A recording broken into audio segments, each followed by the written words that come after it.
chance to rest close together while Donna put on her headphones, turned up her music, and also fell asleep. They were still snoozing when the captain announced the weather in Fort Worth. When they landed, they met Kate.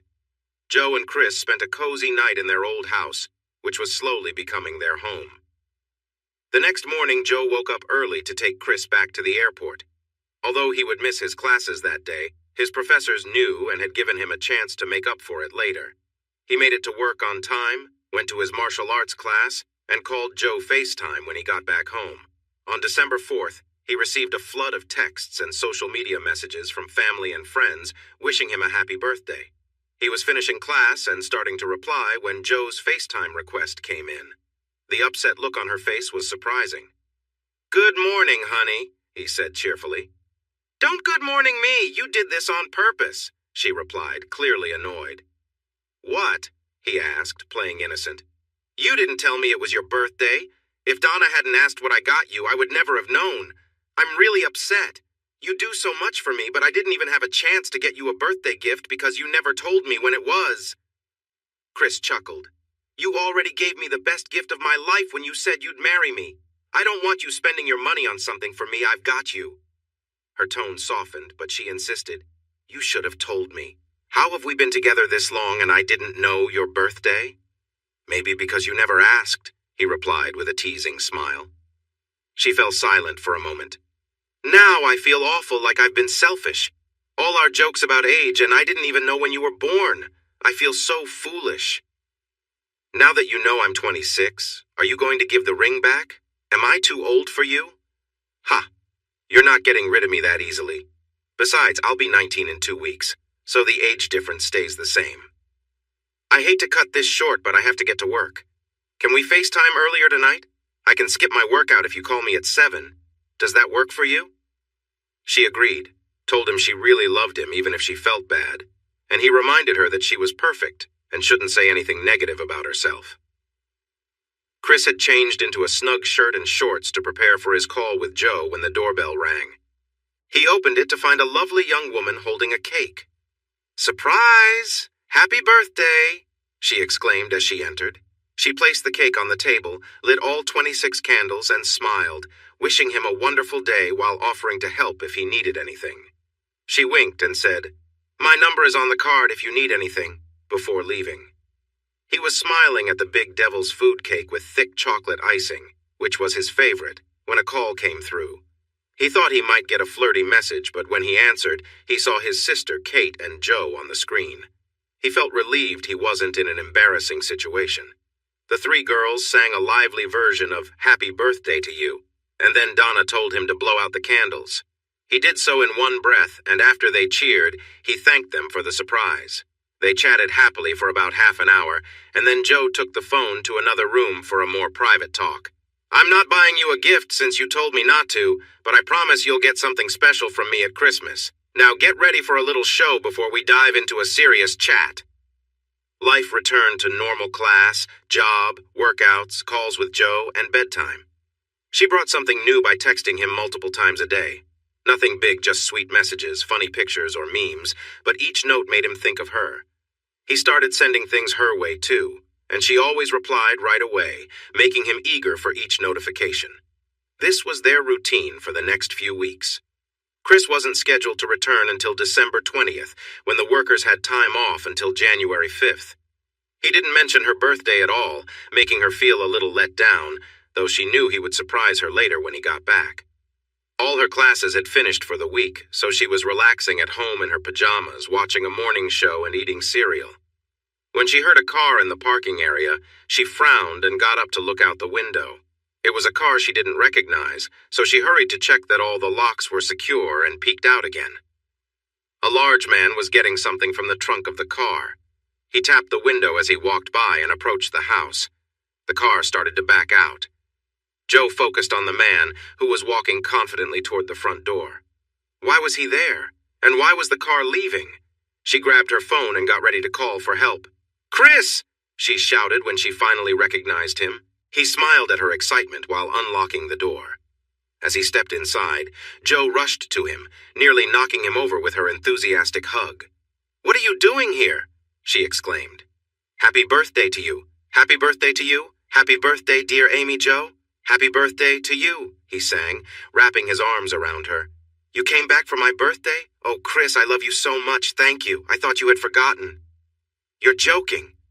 Would I ever forget the most special day of my life? Forget the day I met my lovely girl from the Ouachita? Forget the birthday of my fiancé? No way will I ever forget that day and night. Happy 19th birthday, my dear.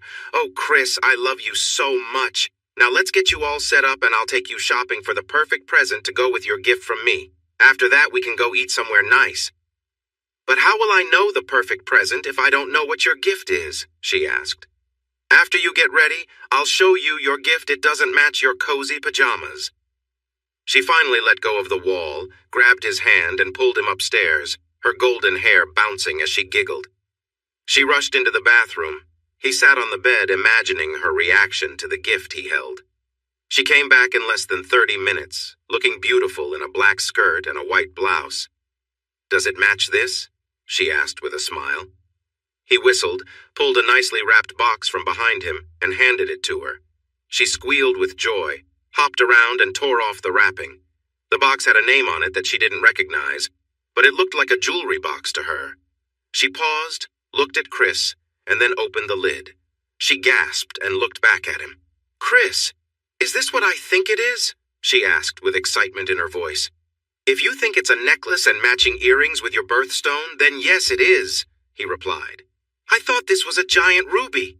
With diamonds, she exclaimed. That is your birthstone, but it's not giant. The teardrop ruby in the necklace is a half carat, and the ones in the earrings are a quarter carat. Try them on.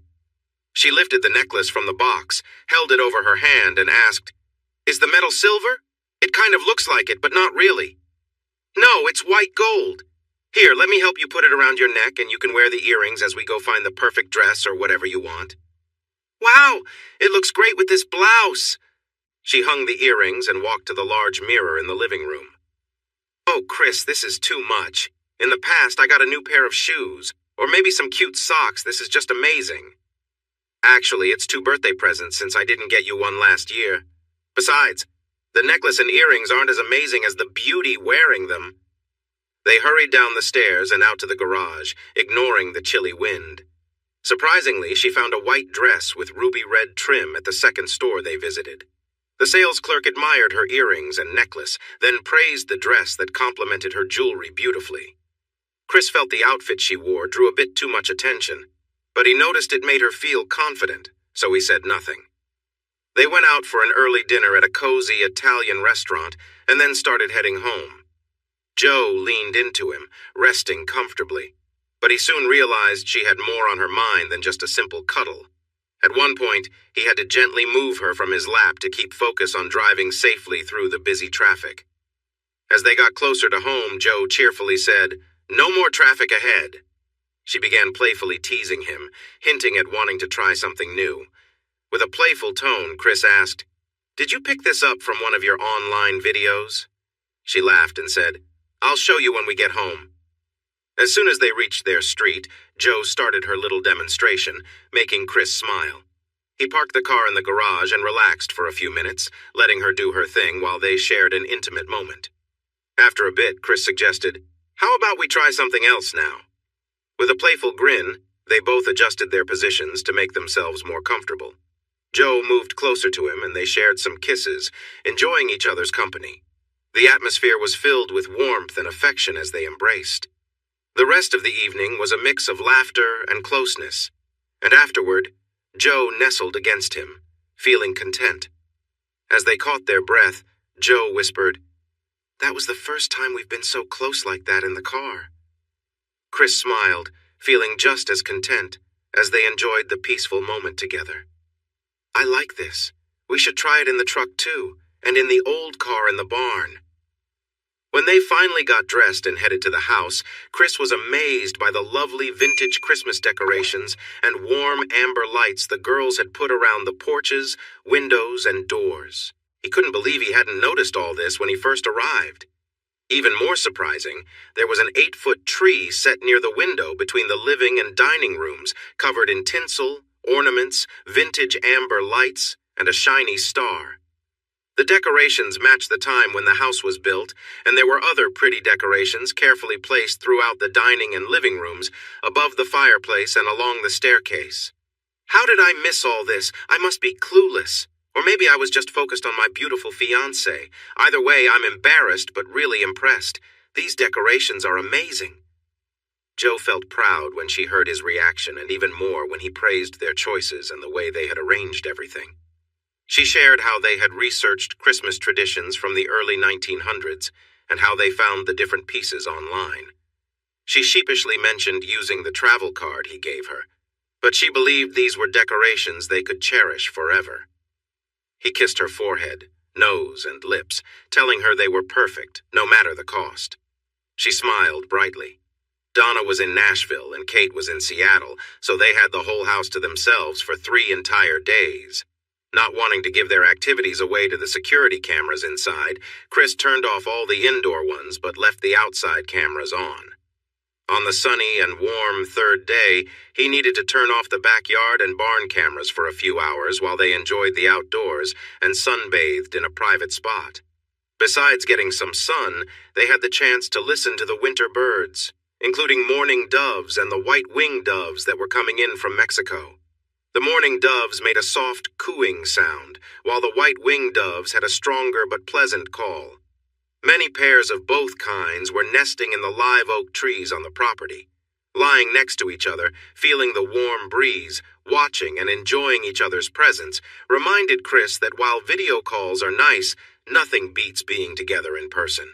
Being close allows for so many more feelings, touch, taste, and smell that create a wonderful experience. Despite being better than nothing, toys were nowhere near as fulfilling as the real thing when it came to feeling close to someone. Being apart for 3 weeks since Thanksgiving made them eager to be together again, and they fully enjoyed their 5 days alone. They lived on each other's company and the food Jo had, not leaving the house until Mom, Dad, Diane, and Donna arrived at noon on the 23rd. They brought a car full of presents to add to the pile already under the tree set up by Donna, Kate, and Jo. Chris had bought so many gifts in Colorado that he had them shipped to Fort Worth. They arrived in the afternoon and filled up the living room with gifts surrounding the tree. It promised to be a delightful and generous gift exchange. Jo felt a bit shy seeing so many gifts with her name on them, more than all the presents she had ever received before combined. That evening, they went to an early church service at Trinity Episcopal Church, where the Alexanders heard Jo sing carols for the first time. They were not surprised when the music director and the priest asked her to join the choir as they were leaving. After church, they attended the Beck's Christmas Eve party for fun and dancing, then returned to Chris's place to open just one present. Chris suggested that everyone open their gifts from him at the same time and he would do the same. They joked and then agreed. "Oh my gosh, a jungle print ski suit!" Diane exclaimed just before Donna shouted, "Mine is purple and white houndstooth. I've never seen anything like it." Jo was opening hers carefully, but when she heard the excitement from the others, she quickly tore the wrapping. "Look at this, mine has solar systems and stars on a purple background." Deborah added to the joy, saying, "Mine is burgundy with cool shapes. Oh goodness, Chris, where did you find all these?" Instead of answering, he shared a look with his dad, and they all held up their suits together. "Mine is Tennessee orange and white, and Dad's is Tennessee white and orange. Pretty cool, right?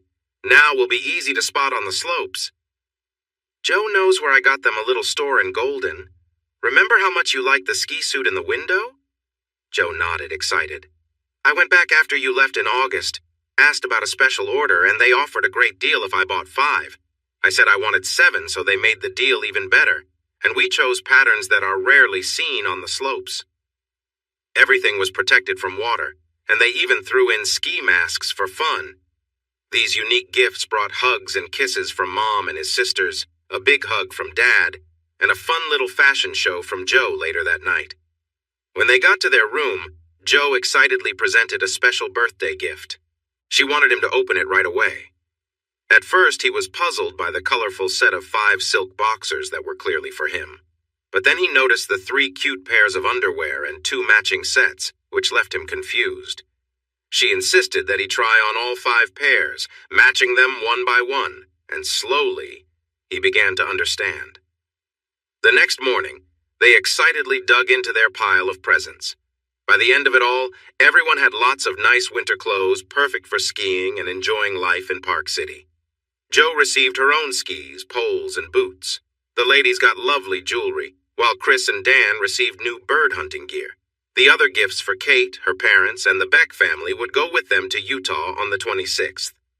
Beck Construction's private jet took them to a special terminal at Salt Lake City Airport, and the Beck family picked them up in an SUV they kept at the ski lodge.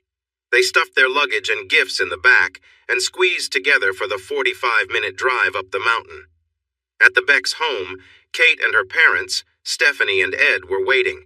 They exchanged warm greetings, sharing hugs and kisses. Chris received a big hug from both Kate and Stephanie. However, when Kate excitedly unwrapped her ski suit in TCU purple, Jo looked a bit unhappy. They woke up early to enjoy a traditional Southern breakfast prepared by a cook the Becks hired for the holiday, then hit the slopes when they opened at 9.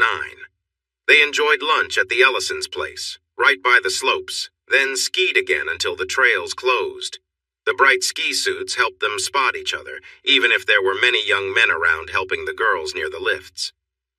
That evening they had dinner and danced in Park City, but returned to the lodge by 11. This routine continued from the 27th through the 30th. The women took the last afternoon to go shopping, letting the 3 men try some challenging ski trails that the women were not keen on. They skied the morning of the 31st, but spent their afternoon getting ready to celebrate the arrival of 2020 at a busy club. For the first time, Jo appeared a bit shy when they entered the lively place. "What's wrong?" Chris asked, leaning close so she could hear over the noise and music. "It reminds me of the place Kate's cousin took us. It's different, but the crowd and the noise are similar." "It's okay. I'm here with you tonight," he assured her. "Please don't leave me alone," she begged. She seemed shy, which made him think she had her own struggles to face. "Have you started seeing the counselor?" he asked gently. "No, Donna, Kate, and I have been too busy with exams. We plan to start in January after you go back to Colorado." Kate, Donna, and Diane wore bright dresses that caught the eyes of many. Jo had on a jumpsuit, and even though she was sitting close to Chris, several young men asked her to dance. She politely said no to all except her fiancé. He happily joined her on the dance floor, bouncing to the fast songs and holding her close during the slow ones. They left their drinks untouched as they enjoyed each other's company.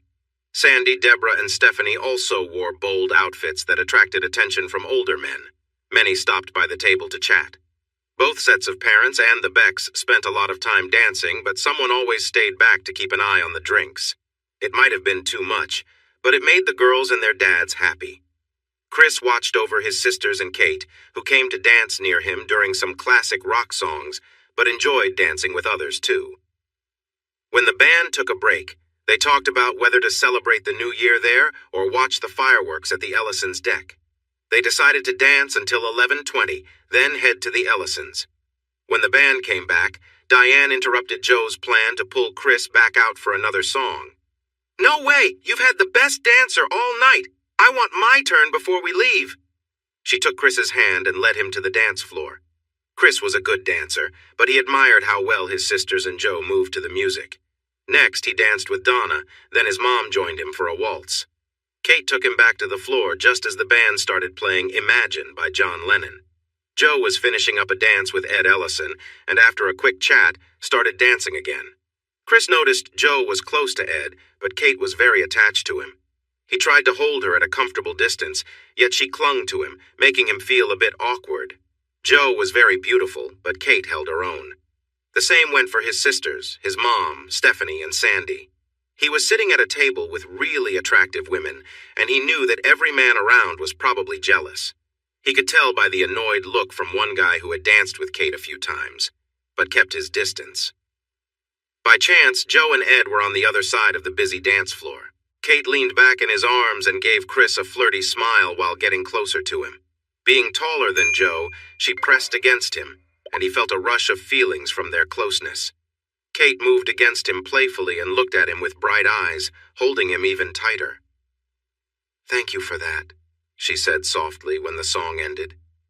"I've always wanted to know what it would feel like to spend a moment with you, and now I have a sense of it. I won't do that again. But if you and Joe ever break up, call me first, okay? He smiled and replied, You'll be the first to know if that happens. When they made their way back across the crowded floor, Joe was with Trey. His sisters were dancing with two new guys. His mom was with Ed, and Sandy was with a neighbor. Stephanie took his hand and led him to a quieter spot on the floor. Now show me some of those dance moves, she said, as a song played. Stephanie had a fuller figure than Kate, but she moved with grace and swayed close to him. He guided her through some turns and spins, which allowed him to show off his skills while keeping a bit of space between them. It was 11:10 when they returned to the table just as Joe finished her water. Chris waited a moment, then grabbed her and danced away while Elvis's loving voice filled the air. The song was perfect for a close dance, and at the end, Joe stood on her toes and declared, I love you, Christian Alexander. And soon it was time to leave. The fireworks were amazing from the deck. As Chris said, they look better when they're not right overhead. Everyone else stayed to celebrate the new year, but they shared a sweet kiss and left early, saying they were too tired to stay up longer. Chris used his app to call an Uber driver who was waiting nearby until he saw Joe. He stepped out quickly, greeted everyone, opened the back door, and rushed back to his seat. Chris repeated the address just to make sure. He adjusted the mirror slightly so he could see Joe better and began to drive. Do I need to keep an eye on you when the Ellison women are around? Joe asked, frowning. It seems like both of them are interested in you. Should I watch Ed then? He definitely seems to notice you, he replied. Joe giggled. Maybe you should. He was polite, but he made an effort, and it was clear he thought I was attractive. At least he wasn't too forward like his daughter was with you. She promised not to do that again, but she made me promise to call her if you ever break up with me, he joked. Then she won't be getting a call, Joe said as she moved a little closer to him. Right now, I'm worried about our driver, Chris whispered to her. He looks like he's really interested in you. Too bad I'm not wearing something fun I could keep him guessing all the way back, she whispered back. And just so you know, Ed isn't the only one I danced with who showed some interest. Oh, I've seen how Trey and Dad react to you, he teased. You managed to attract a lot of attention. And yet, my heart is set on only one, she whispered playfully. The next morning, their excitement about having the house to themselves led to playful teasing at breakfast. Too tired, was what you said when you left before everyone else. Too tired to carry these? Donna teased, holding a small pair of Joe's underwear in front of her. Joe, acting innocent, tilted her head and said, I don't recognize those. Maybe someone dropped them while doing laundry. She pretended to be confused by the laughter, but the twinkle in her eyes gave her away. Deborah joined in by holding up a large sock, asking, What about this size 14 sock? Chris simply hugged Joe and replied, I took off my boots to keep the carpet clean. I must have dropped my sock on my way upstairs after we had a long night. Now that we've settled that, where's breakfast? Chris and Joe were flying back commercial the next day, so they enjoyed a full day of skiing, went riding on two of the Ellison's snowmobiles, had a light dinner, and took a lovely sleigh ride after it got dark. It was a clear, cold winter night, with a thin crescent moon and countless stars shining above. They cuddled under a blanket provided by the driver, quietly appreciating the feel of a horse pulling a sleigh through tall trees on a soft layer of sparkling snow. Their flight on the 2nd took off just after 10, so they woke up early. Chris was trying to arrange a ride to SLC when Dan and Trey came by. We're driving you right after we have a good breakfast. There won't be any lines today, visitors won't leave until the 4th or 5th, and business travelers won't go until Sunday or Monday. We'll get you there by 8:30, which is plenty of time, Trey assured him. They had time for breakfast, shared hugs and goodbyes, and wished each other safe travels. There were no lines at the TSA checkpoint. The plane had plenty of seats available, and the flight was calm. Both managed to sleep. They landed and got into their lift at 12:50, with Chris using the keypad to open the gate at 1:30. By 1:37, they were relaxing at home and stayed that way until hunger finally hit them around 7:30 that evening. They put on robes, ate microwave meals, and hurried back upstairs, leaving their robes behind at the top of the stairs. After a cozy moment together, they lay facing each other when Chris casually asked, So when are we thinking about getting married? Joe blinked, looking a bit surprised, and looked away. What do you mean? We haven't picked a date yet. Then what are you, my mom, Sandy Beck, and my sisters planning for July, my birthday party? Chris, honey, we aren't really making plans right now, but your mom says it takes a lot of time to plan a wedding, so we've been doing a bit of early planning. And that planning group thinks July would be good? Well, you'd be done with classes, and Trey says you can have 2 weeks off after that, so it's probably the best time. But we weren't going to go further without a set date, I promise. Joe, promise me my bossy, sneaky mom isn't pushing you into this or trying to manipulate you. Sigh. Not really. I mean, I would marry you in front of a judge tomorrow, or we could even fly to Las Vegas and have a fun ceremony if you wanted. I don't need a big wedding, I just want to be your wife. But she makes a big church wedding sound so lovely.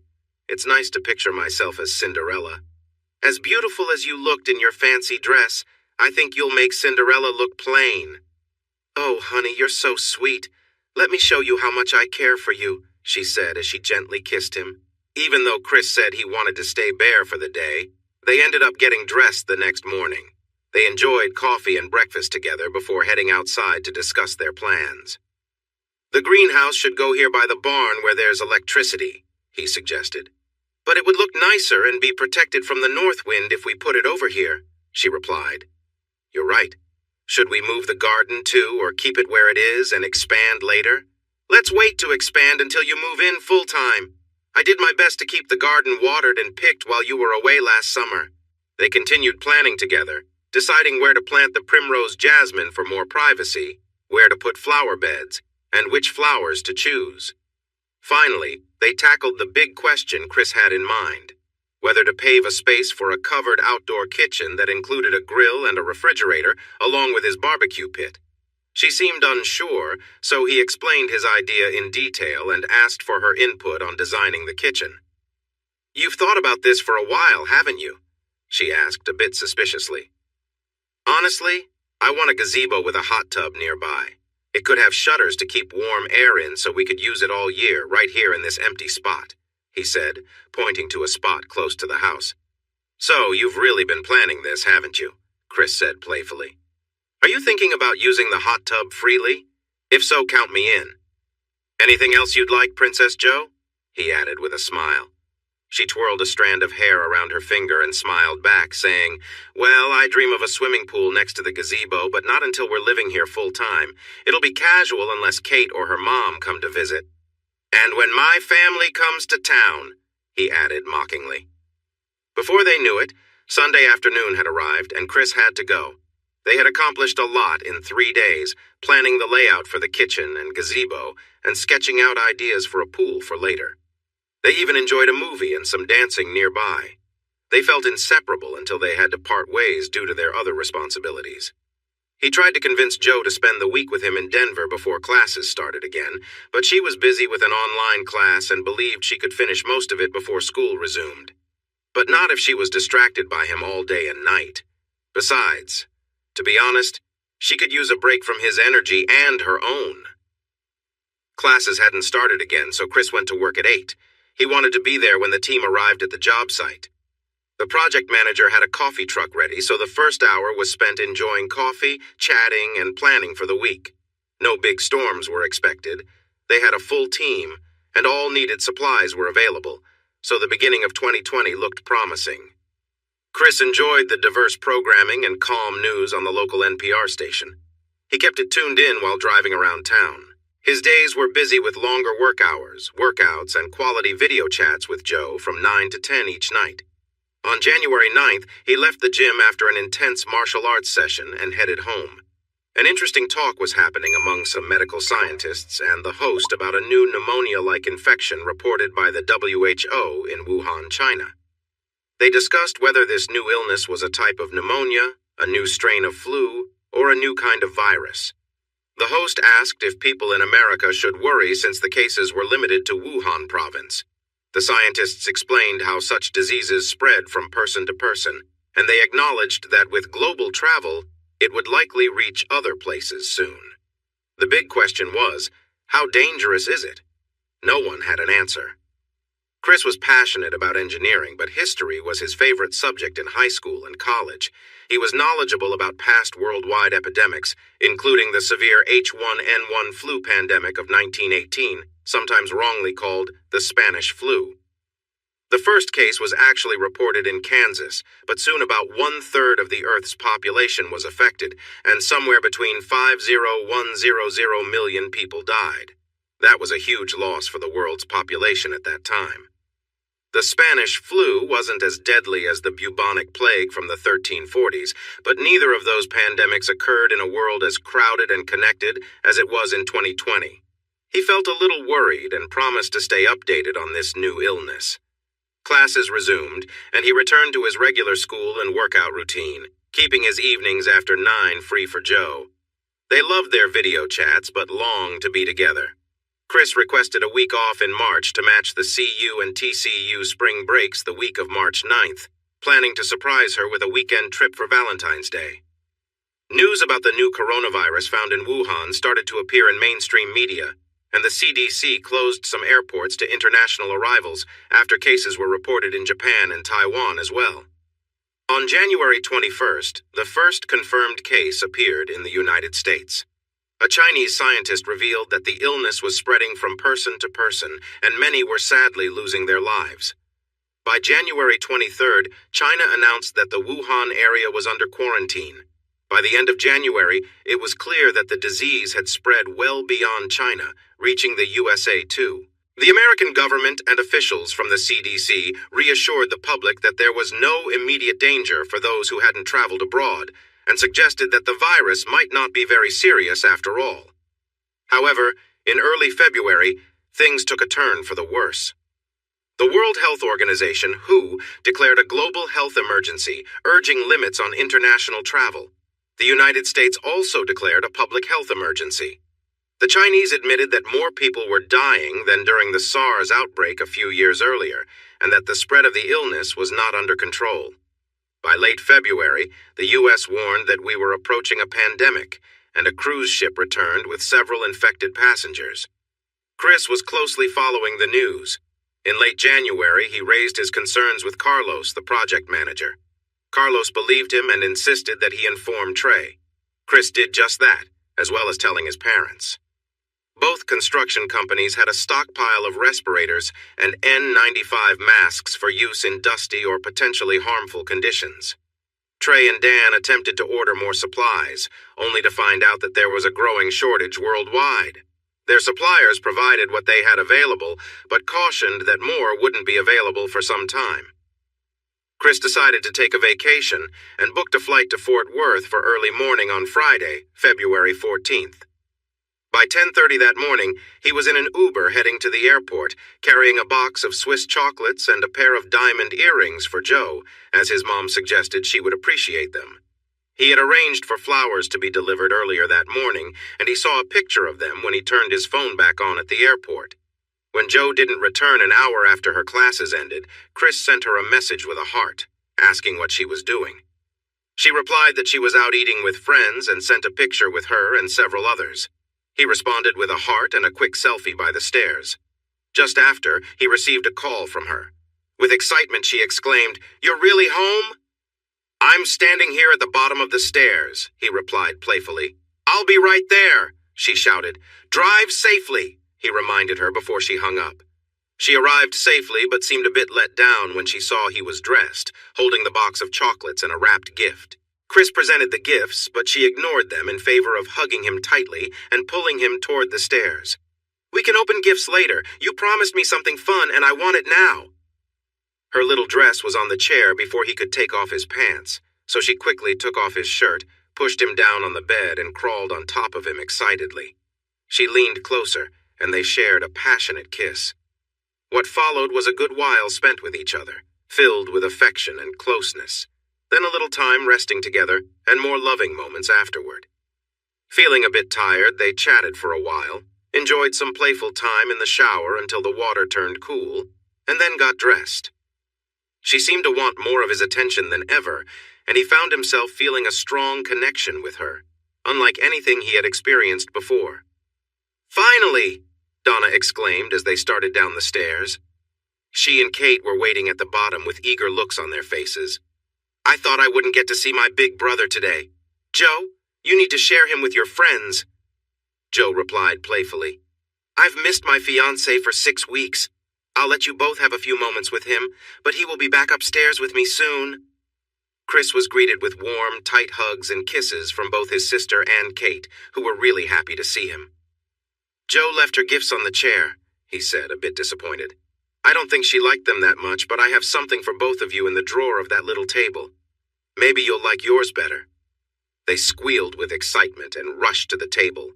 Joe had her hands on her hips. I didn't say I didn't like them. I just had other things on my mind. If you want to give them to me now, go get them.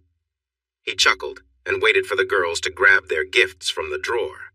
Joe, you have one too, Kate exclaimed. They stood close together to open their boxes at the same time. The personalized anklets with their names in beautiful writing caught their attention, and they started squealing in delight when they realized what they were. He received cheerful hugs from both girls and a special embrace from his fiancée. I'll give you the other gifts after dinner, he whispered. She hugged him even tighter, and he smiled. I have dinner reserved for 4. I wasn't sure if you'd have plans, but I thought it would be easier to change them than to make them. Would you like to be my guests? Give us 20 minutes to get ready, Donna called, and they hurried up the stairs. Do you want your gifts now or later? He asked playfully. Later is fine, but let's have some fun until they're ready, she replied, as she pulled him toward the couch. First, put this new anklet on my left ankle. It means we're together. What if I'm not with you? Then it goes on my right. Otherwise, it means I'm looking for someone. That's new to me. Where did you hear that? Oh, everyone my age knows. I wouldn't have bought them if I knew all this was tied to a simple anklet. Kate and Donna wore theirs on the right, but their cute mini dresses made it hard to take it seriously. When Chris walked in with the 3 women, a lot of eyes turned their way. Even though the men were there with their partners, he stood out with 3 lovely guests. They looked elegant and calm while waiting to be seated, but once they were, they chatted like the young adults they were. Chris watched with a smile. They lived together, spent most days together, and worked out together, yet they always had so much to catch up on. He began to believe the saying that women talk a lot. Looking around, he noticed that his 3 guests really stood out. It puzzled him that Kate and Donna didn't have dates on Valentine's Day. Back at college, they would have had a long line of admirers. The answer soon came to him. They had decided to spend the evening with Joe since she wasn't seeing anyone and would miss him. Now that he was there, they were excited to join in. After a lovely dinner, they returned to the house. Chris suggested Joe open the bigger gift, and they shared some delicious chocolates. Encouraged by that, Joe opened the other box and revealed beautiful diamond earrings. You're joking! Is this your first pair? Kate exclaimed, quickly remembering Joe's modest past. Chris was sipping coffee and reading the news on his tablet when his sister joined him for a chat, followed by Kate and Joe.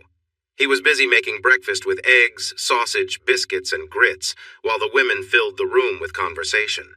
Once they finished eating, they continued talking while he focused on his tablet, looking worried. Donna noticed and asked, What's wrong? I'm really worried. Have you heard about the strange illness spreading from China? It's different from the flu. They nodded, so he went on. The World Health Organization, WHO, and the U.S. Centers for Disease Control and Prevention, CDC, have been reassuring us. But I cannot help but worry. Today they are evacuating over 300 Americans from a cruise ship in Japan, and it seems that some of them might have what they now call COVID-19. Initially, the WHO stated that the virus was spreading slowly and might not be as harmful as initially thought. However, they are now suggesting that it could lead to more serious disruptions in society and the economy than major attacks. The CDC requested $4 billion to secure supplies to fight the virus, but their request was met with laughter from the Office of Management and Budget. It turns out that the supplies they need are hard to find because many of them are made in China, and China needs them for its own use. In simple terms, this situation is starting to look very chaotic, and no one seems to be taking effective action to stop it before it spreads too widely. I'm not sure what they mean by upheaval, Donna said, looking confused. I'm not sure either, sis. But I know that in Wuhan, where the outbreak began, the Chinese government locked down the city. By lockdown, I mean they restricted access to areas with infections. No one could come in or out, streets were empty, businesses were closed, and schools shut down. Hopefully that won't happen here. But if the virus is as contagious as they say, it could be a real possibility. The girls felt doubtful, but Chris's worry was convincing, and the thought of a lockdown was unsettling. They discussed how it would impact their classes, how they would get food, and where they could find safety. The more they talked, the more Chris switched into a preparedness mindset. Soon, they were all involved in making plans that they never expected to use, just in case. That afternoon, they went grocery shopping and filled 2 baskets with canned goods to store in the cellar, bought a basket of dry foods, and picked up vegetable seeds to plant in their garden. There were many what-if scenarios to think about, but they felt these items could be useful no matter what happened. On the way back, Chris stopped at Home Depot to buy a tiller big enough to enlarge the garden this year rather than wait until next year just in case. The gas-powered tiller cost over $1,200 and needed to be secured in the bed of the pickup truck he had rented for $25. They claimed it was fairly comfortable to use, meaning it wouldn't be too rough to operate and could easily manage the garden he was envisioning. It could also help with flower beds, preparing empty areas for grass or other gardening tasks. While they were marking off the garden area, Chris revealed his plans for spring break, a 4-bedroom house he had rented for a week starting Sunday, March 8th, and ending Saturday, March 13th. He mentioned that Diane and a friend were coming, and one of his college friends was driving down to join them. Louis was with a couple of friends, but they were not staying at the condo. This surprising news led to many questions, and soon they were focused on their trip to Port Aransas. None of them had been to the Texas Gulf Coast before, and they wanted to learn more about it. Chris turned on the tiller and started to break up the hard ground while the girls watched for a few minutes before going inside. After some time, Chris realized he needed a tip he had heard from an older man who saw them loading the tiller. "Son, take it from someone who knows about gardens. If you're working with tough soil, soak it with a sprinkler until it's wet at least 5 or 6 inches deep. Let it dry overnight, and you won't have a bumpy ride with the tiller the next day." He set up the sprinkler, turned it on, and went inside. To his surprise, the girls were researching the novel coronavirus and the new illness called COVID-19. The information they found was confusing and often had mixed messages, but they agreed it was serious.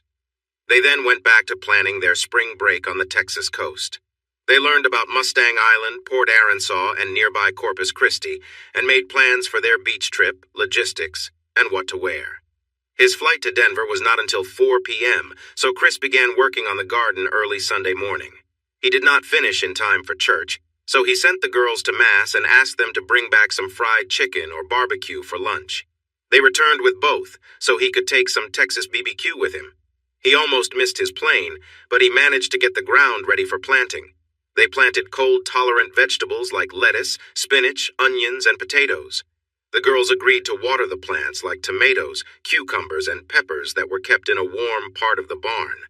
They would plant beans, squash, okra, and corn when the temperature warmed up and the risk of a freeze passed. Happy with what he had accomplished at home, Joe hurried him off to the airport for his flight to Denver.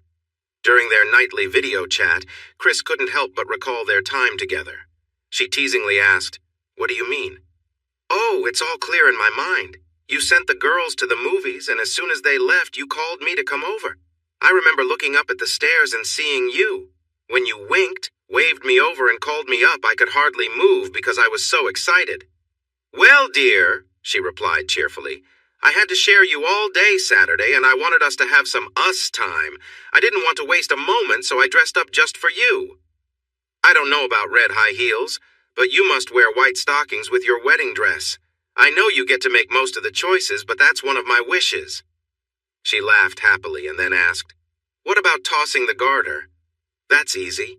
I'll buy a nice lace one to put over your stockings, and that's the one I'll throw to the lucky guy."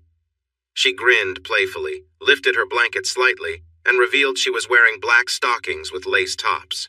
Lifting one leg, she teased, "Do you like these too, or just the white ones?" He could only respond with a happy sigh. Then she turned onto her knees, looked back at him, and asked, "Or do you prefer this view?" Hearing his excited response, she reached under her pillow, pulled out a toy, and set it up.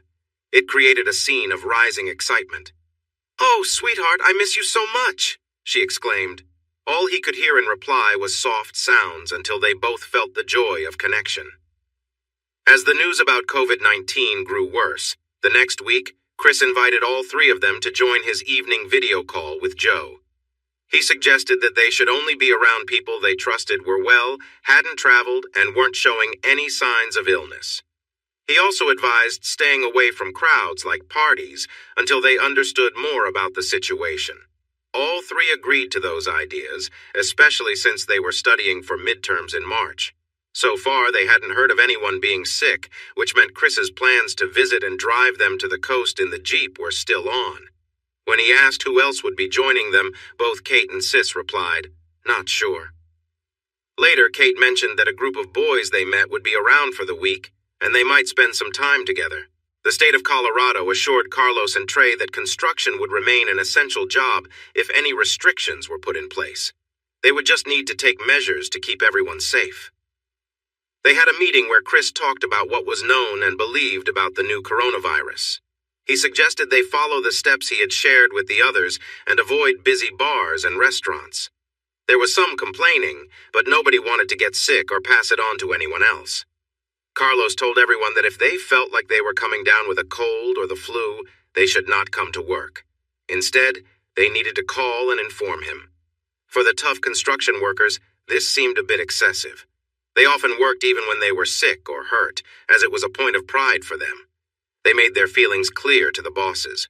Chris reminded them that this could be serious for them, their co-workers, and their loved ones, so staying home when they felt unwell was important. Some workers were still hesitant, but most started to agree. Chris hoped he was guiding them in the right way. The guidance from national leaders, including health departments, was unclear and often changed.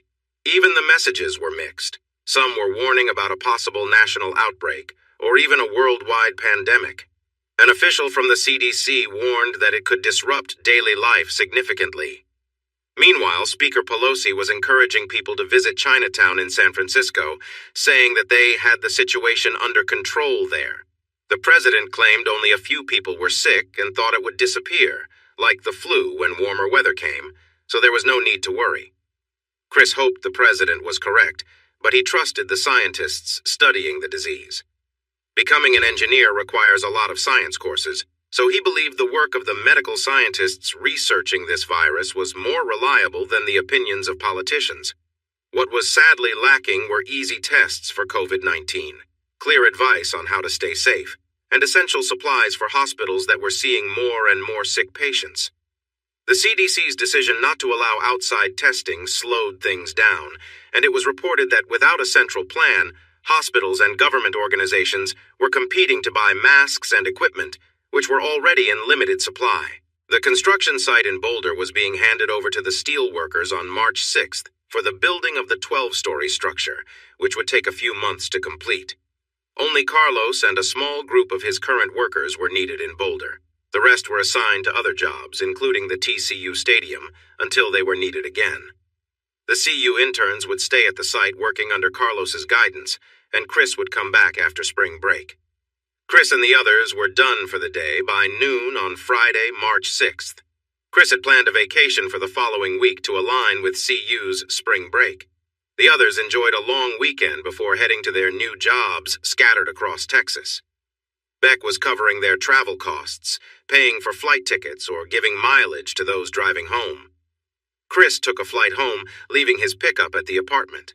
They were taking the Jeep Wrangler Sahara to the coast, and his friends met him at the airport, excited to see him again and thrilled about the trip. They went straight to his favorite steakhouse for an early dinner, and then stopped by Academy Sports and Outdoors so Chris could buy some new shorts and shirts for the beach.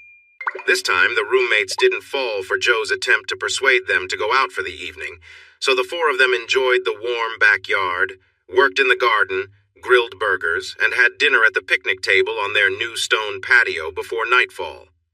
Another feature of the patio, built by Berto and his team of stonemasons the previous weekend, was a fire pit. Chris made a small fire, and they roasted marshmallows for dessert. It was getting cool despite the fire, but it was a calm, beautiful moonlit night with the sounds of night birds, so they put on hoodies and kept their conversation going. Just after 8:30, Jo got a phone call. She looked at her phone, showed it to Kate, and sarcastically asked, "What happened now? If they messed up our submission?" She answered the call with, "What's going on now, Andrew?" His response was loud and lengthy. Jo's frustration grew as she listened. "No, we told you we're not helping out again. I'll email our parts to Dr. Anderson and let him know you and Larry are submitting separately." Jo kept listening while Kate quietly explained, "Dr. Anderson put us in a psych work group with them, and we have a project due today. Andrew was supposed to be the team leader, but he and Larry don't do anything. We sent him our parts this morning, and he was supposed to submit it by 5. It sounds like they didn't finish their part again, and Jo warned them about the consequences if they messed up this time. Then send me all 4 parts, I'll fix it and submit." More listening before Jo interrupted. "You two are unbelievable, and don't think I can't hear the noise. Where are you?" "Exactly what I thought. Instead of finishing your parts and submitting everything, you started partying and messed up the merge, expecting us to come to help again." "Stop talking. You're just making it worse.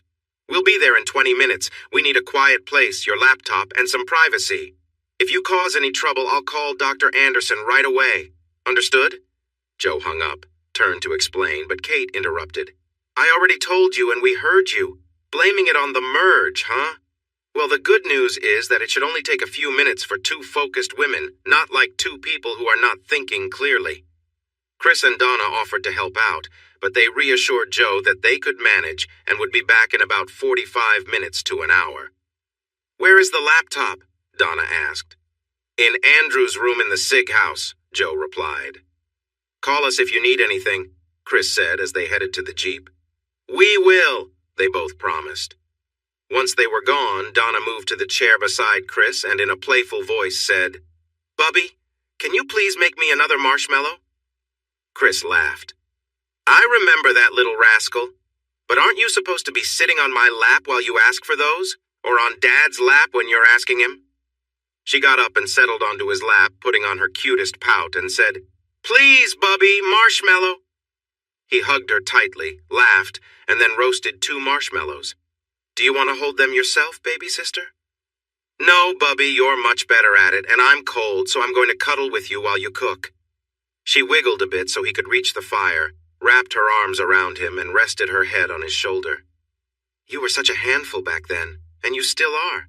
But I still love having you as my favorite little sister," he teased. "I always felt safe and happy when you held me like this," she said in her normal voice, "and I still do. Sometimes I get jealous when Jo sits in your lap. That used to be my spot." "It was, and it still is if you need a hug.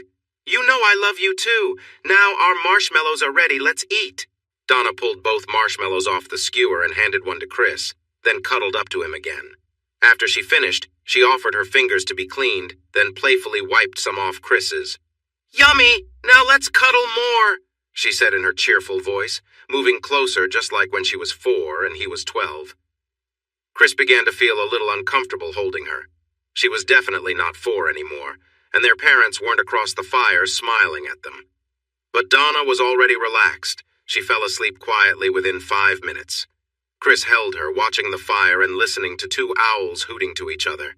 He felt really happy here with his girls. They had become a family in a way. He sat still and calm, thinking about the future. His phone rang. It was Jo's ringtone, their special song. When it played, he quickly picked it up from the table nearby and answered. "I'm switching to FaceTime," Jo said loudly. "I want you to see what's happening. You might need to come help us, but maybe they'll behave if they know you're watching. These guys won't leave us alone in the room where we're trying to work." The phone showed Jo's face, and he could see some young men moving around behind her. He could also hear Kate fussing at someone in the background. A big guy moved behind Jo, put his hands on her shoulders and said, "Feels good, doesn't it? How about you come upstairs with me?" Jo raised her hand with her engagement ring and said, "I already told you I'm engaged. Now take your hands off me before things get ugly." The man continued, ignoring her. "That ring doesn't change what I want. I know you want to have some fun, so let's go to my room." As he reached out, Joe yelled, "Get your hands off me or you'll regret it. Chris is on FaceTime with me right now and he'll help if I need it." "Your friend is far away. He can't save you tonight," the man said, getting closer. "Use your training," Chris shouted through the phone right after Joe screamed. He repeated it when he heard Kate yell, "No, leave me alone!" There was a moment of quiet, and he shouted the same thing again. Donna quickly got off his lap and called for a ride. Chris yelled for the girls to take action and added that they'd be safe when he arrived. Meanwhile, Donna had called 911 and urgently reported that girls were in trouble at the SIG house on campus. Then the man made a mistake. He let Joe go and grabbed her phone to yell at Chris. "I'll take care of your girl before you get here." He continued staring at the phone before suddenly screaming in pain. The phone fell onto a surface facing upward, so Chris could only see the ceiling. He heard at least 2 men shouting in pain and movement around the phone. Someone yelled, "You're going to regret this," followed by more cries. Amid the chaos, Joe said, "You think you can scare me? Come on, if you're strong enough to take me on, go ahead. You don't need to be rude." "What? Are you scared of 2 girls?" He heard more shouting and then more cries. "Hey, where are you trying to run off to?" It was too late to escape now.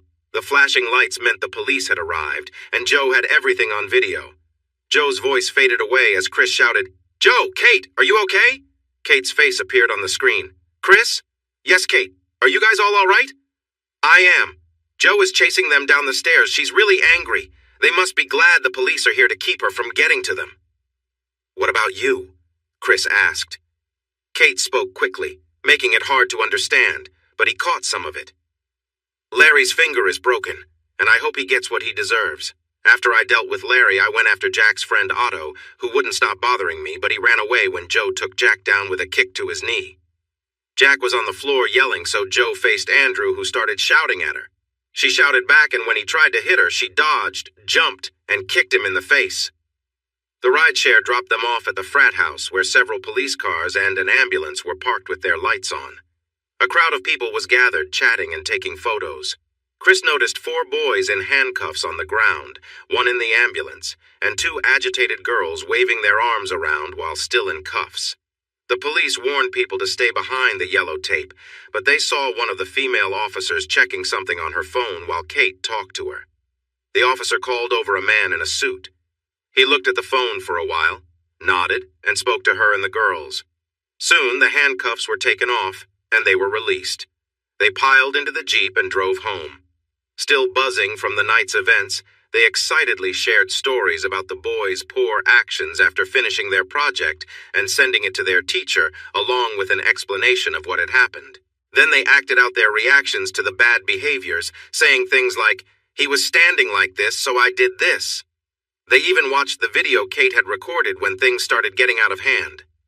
Donna, caught up in the excitement, added, "I should have gone too. If I had been there, I would have." Chris chimed in, "So, are you all happy you spent money and time on those self-defense classes?" They agreed that it had been worth it and promised to keep going. Chris playfully looked at Kate before turning to Joe. "And you, little fighter, once you started, you didn't want to stop, did you? Chasing those boys through the house must have been wild." He couldn't tell if the excitement had worn off or if she was just tired, but her response was quieter than he expected. "That wasn't the smartest thing I've ever done, was it?" There were at least 30 more men in the big party room downstairs, and I knew I wouldn't have stood a chance there. I don't know what happened to me. Once I started moving, it felt like I was making up for all the ways I had been treated badly. I was pushing back against all the bullying and threats from Elwood, his sons, and their friends. I think I learned something about myself. My teacher says I like martial arts because I have a lot of anger inside, and exercising helps me let it out. I'm not sure about that, but I felt something snap inside when Jack touched me in a way I didn't like. It made me want to fight back against everyone who had been mean to me or to Kate, or who had said something hurtful while we were trying to get our work done. "Maybe we should think about having kids, honey," Chris joked lightly. "With my temper and your strength." "Speaking of kids," she whispered, changing the topic quickly, "maybe we should go upstairs and practice." They left Kate and Donna talking excitedly while watching Kate's video for the 4th time. On Saturday, they slept in, and then all 4 went outside to work on the garden and with the plants in the barn. Chris planned to mow, but the girls wanted to turn over the flower beds to get ready for planting. They made a plan. Chris would till the soil while Joe mowed, Donna would spread fertilizer after Joe finished, and Kate would pull weeds in the garden and use a trimmer around the flower beds. None of them had done those jobs before, but they felt happy to be trying something new and helping out a common project. They finished before 3 p.m., giving them enough time to pack for a week at the coast. Chris gave them a rundown of what to bring: swimsuits, shorts, 2 pairs of jeans with tops, and a couple of sundresses in case they went out. Still, he knew what to expect. So he wasn't surprised when early Sunday morning each of them brought out a large suitcase, a backpack, a makeup bag, and a bag for hanging clothes to the Jeep. They were a bit surprised, though, to see a covered trailer attached to the Jeep Wrangler Sahara Edition. It was already half full with coolers, a beach tent, folding chairs, lounge chairs, and fishing gear. But their bags fit easily, and there were hooks to hang their clothing bags. The weather was cool in Fort Worth, with daytime highs in the 60s and lows in the 50s, but the forecast for Port A was 7,563 today, with highs in the 80s for the next 4 days. They were all wearing shorts and tank tops, excited about the warm beach, but they also had on light jackets because it was cool in the morning.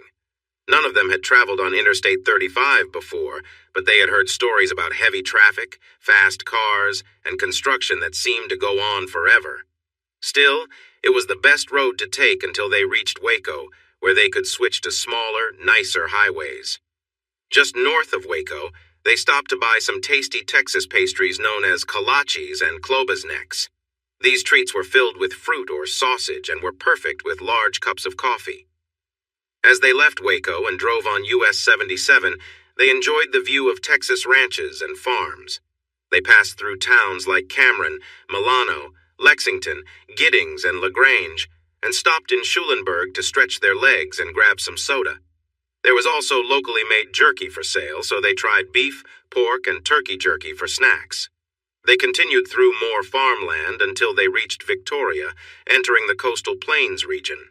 They caught their first glimpse of the water as they drove toward Aransaw Pass along Copano Bay. Huge wind turbines towered in the sky, looking even bigger as they got closer, standing out amid the fields of cotton and grain. In Aransaw Pass, they crossed the causeway to the Intercoastal Canal and waited for the ferry that would take them to Mustang Island and Port Aransaw. Their car was the first in the middle row of 5. Like everyone else, they got out to enjoy watching the fish swim and the dolphins play near the ferry. Their condo was on the southern edge of town, just behind some barrier dunes separating it from the Gulf of Mexico. They were happy to find a wooden walkway built over the dunes, allowing easy access to the beach. Since it was a private condo, Chris told the security guard at the gate who he was and showed him the key. The guard checked his list, informed them that the gate opener was on the kitchen counter, and let the gate open for them. The condominium was just what you would expect from an owner with means. Upstairs were 4 bedrooms, each with a balcony and bathroom. The ground floor featured a large living area with big windows, couches, and 3 comfy chairs. The open kitchen and dining space occupied one side of the house, and there were 2 small bathrooms located between the living and dining areas. There was a big storage closet under the stairs. A large balcony wrapped around the front of the house on the ground floor, with a covered hot tub for 10 people at one corner. The community pool and a sand volleyball court were just a short walk away, and the path to the beach started there. Behind the condo was covered parking. 2 of the 4 parking spaces were filled with bright beach buggies. They carried their bags inside and chose their rooms, leaving one for Diane and her guest. Donna texted her sister to find out they were just leaving, so they would arrive in about an hour. Donna asked her to call when they were close, and then they planned to head to the beach. Chris was busy preparing one of the buggies with a sunshade, 4 lounge chairs, and a cooler filled with drinks. He quickly went upstairs to change into swim shorts and met the excited girls outside. They wore light cover-ups since it was only in the low 70s at 1 p.m., but the sky was clear, the sun felt warm, and a gentle breeze blew. It looked like a perfect day for the beach. Donna drove one buggy with Joe and Kate, while Chris took the one loaded with supplies. They drove out of the gate and headed north to reach the road to the beach, then made their way back down the beach toward the condo. They worked together to set up the blue and white striped sunshade, and Chris unloaded the cooler while the girls arranged the lounge chairs. Suddenly, Chris noticed the girls take off their cover-ups, excitedly putting sunscreen on each other. He was surprised by how lively they looked, but quickly called out for help with his sunscreen. They rushed back and soon had him covered in lotion. Then Kate shouted, "Last one in is a rotten egg!" And they dashed toward the water. Chris hesitated. Though the air was warm at 73 degrees, he knew the water felt just as cool. He picked up 3 large beach towels and walked toward them. The girls dashed into the water, tumbling in as they played. They squealed when they went under and quickly scrambled back to shore, shivering and holding their arms around themselves, clearly feeling the chill. Chris stood a few feet away, holding out the towels. "Want to dry off already?" he asked gently. "I thought you wanted to swim." They each grabbed a towel and began rubbing their skin, trying to warm up while giggling and chattering their teeth. Donna finally shouted, "My God, that's cold!" Chris knew he might get in trouble, but he couldn't help but smile as he watched. After a few seconds, Kate spotted him and yelled, her teeth chattering, "You knew and didn't warn us!" Joe glanced at Chris, seeing the innocent look on his face as he held up his hands in defense, and realized he was guilty. "Throw him in!" she cried, trying to catch him, but he quickly backed away, dodging their attempts to corner him. After a few minutes of playful chasing, Chris ran a few steps down the beach and suggested, "Toss your wet towels on the loungers, and let's jog to warm up. I can tell by your shivering the water was a bit chilly." They tossed their towels, but then made another attempt to catch him. Unfortunately for them, Chris was faster and led them on a playful chase down the beach, all of them laughing and calling out threats as they ran. After running for about a mile, Chris slowed down, turned, and jogged backward until they caught up, still laughing and trying to catch him for letting them jump into the cold water without warning. After another stretch, he suddenly darted into the water, diving headfirst into a wave. He emerged, standing on a sandbar, and called out, "Come on in! The water's great!" Just as they were about to yell back, a little boy standing nearby said, "That man is crazy! The water is freezing!" Donna laughed and replied, "You're right, he is crazy." She waved discreetly in Chris's direction before turning back to the group. Chris splashed around for a bit before swimming back toward them. "Why aren't you all swimming?" he asked, grinning. "Isn't this what the beach is for?" They all gave him disapproving looks, and once the boy wandered off, they playfully signaled their frustration. Chris, undeterred, ran out of the water toward them, arms wide, announcing, "Looks like I'll have to catch you and toss you in." The group scattered in different directions, shrieking as they ran for the cabana. Kate, being closest to the water, was the first one Chris caught. She kicked and struggled playfully as he carried her back toward the water. Laughing, she tried to wriggle free before he could toss her in. They continued their playful antics, the group sharing a light-hearted moment full of laughter as the day at the beach carried on. "What would your fiancé say?" Kate teased. He started to look around, but she reassured him, "Relax, they're all back at camp. You can look, touch, or kiss, whatever you want." She playfully pressed closer to him. Chris smiled but shook his head. "You're a real temptation, Kate, but I'm not that kind of guy." "I know," she said with a grin. "That's why I can tease you so easily." With that, she adjusted her top, and he helped her down into the shallow water by the shore. "It's not as cold now," she said softly. "Maybe it's because you're warming me up." Chris glanced over his shoulder and saw Joe and Donna looking for sunscreen. With a playful tap, he lightly patted Kate on the back. "Behave!" he chuckled. She winked back at him and teased, "I'll give you 10 minutes to make me stop." They both laughed and started heading back to camp. It was a playful moment, but it added to the playful dance they had earlier. Kate had made it clear she was interested, but Chris kept his cool, knowing where he stood. Later, they applied sunscreen more carefully and relaxed on the loungers to soak up some sun. Chris declined their offer to join, saying he was waiting for a call from Diane, his fiancée. Almost as soon as he mentioned it, his phone rang, and it was her. He grabbed the beach buggy, informed the guard, and waited for her arrival.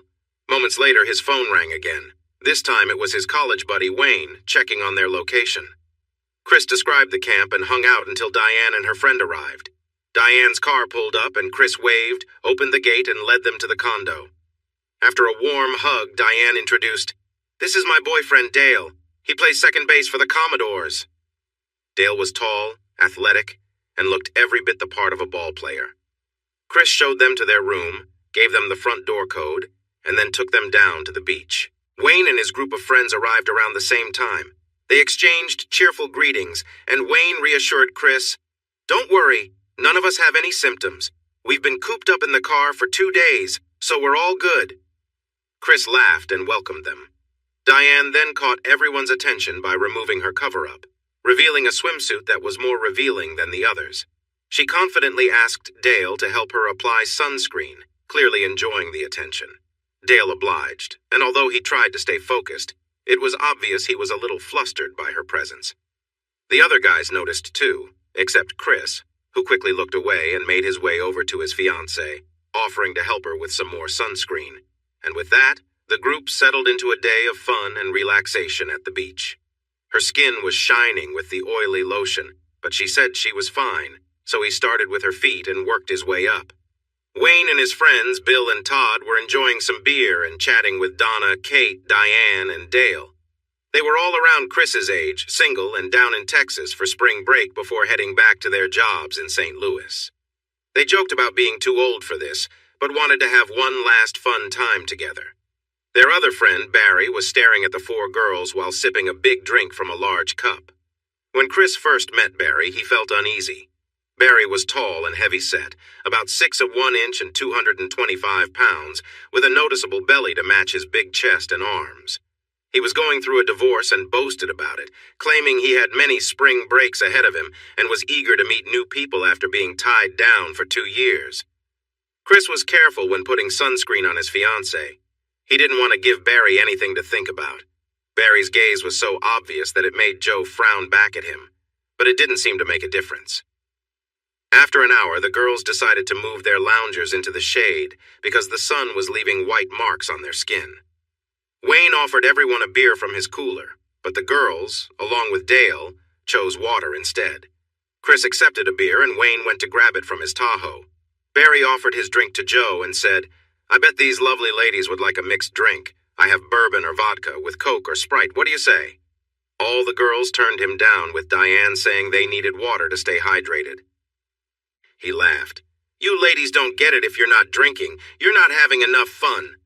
Joe scrunched her nose and replied, "Donna, Kate, and I are still teens, so we can't drink anyway, but I hope you don't think we need drinks to have fun."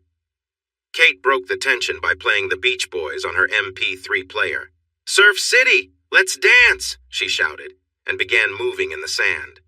The other 3 girls, Dale and Chris, joined her, and Donna encouraged the guys to join in as well. Everyone except Barry joined in. He drank and watched them dance, adjusting himself in his shorts. He seemed far too proud of himself, which was a bit off-putting. They danced to more Beach Boys songs, paused to drink more water, and then danced again. At 5, Chris excused himself to start a fire for their hamburgers. He asked the other men to help get the cabana ready for the night before they all gathered at the condo at 6. He walked to the boardwalk and headed to the condo.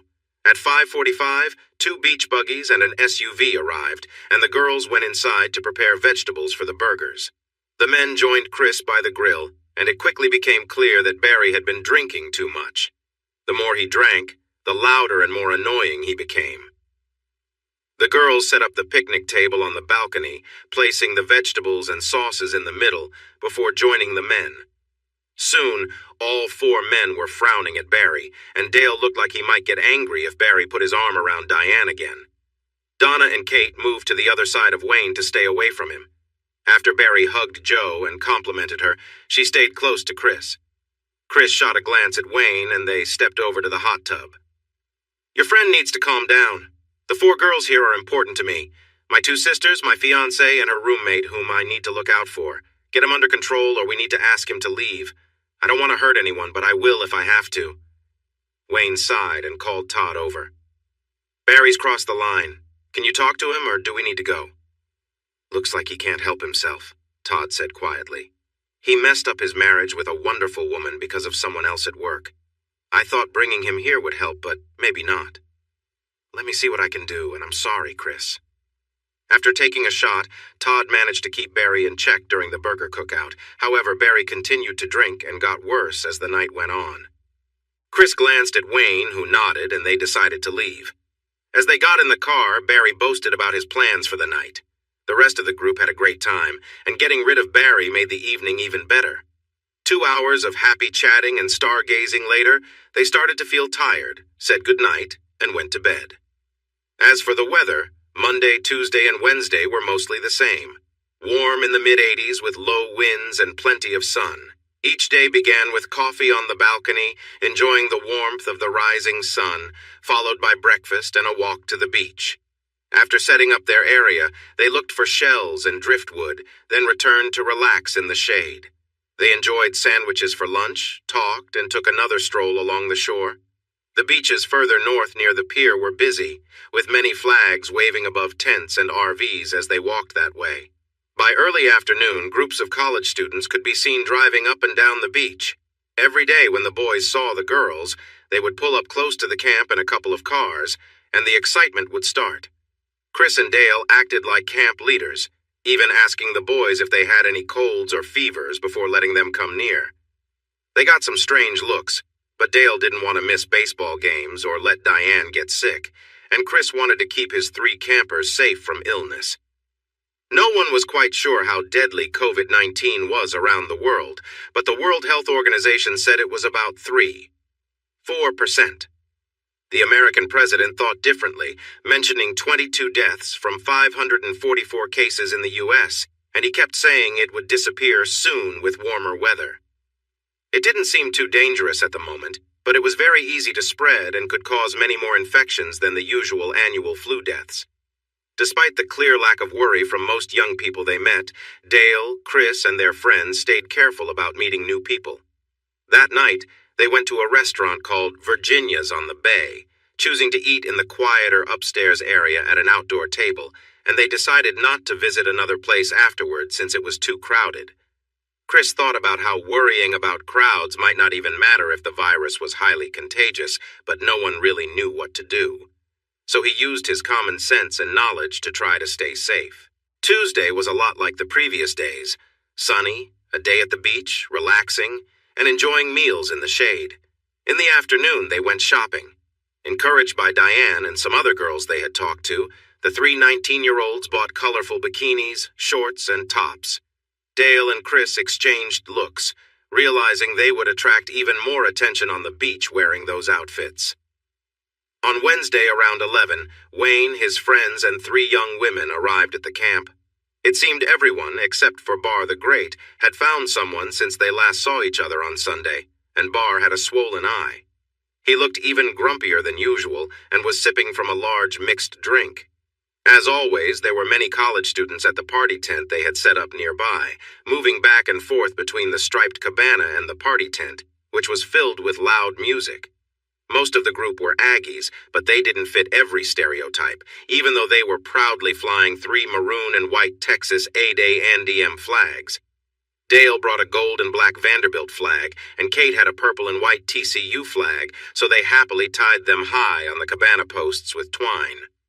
Chris didn't bring an orange and white UT flag because he thought people might mistake it for another team's.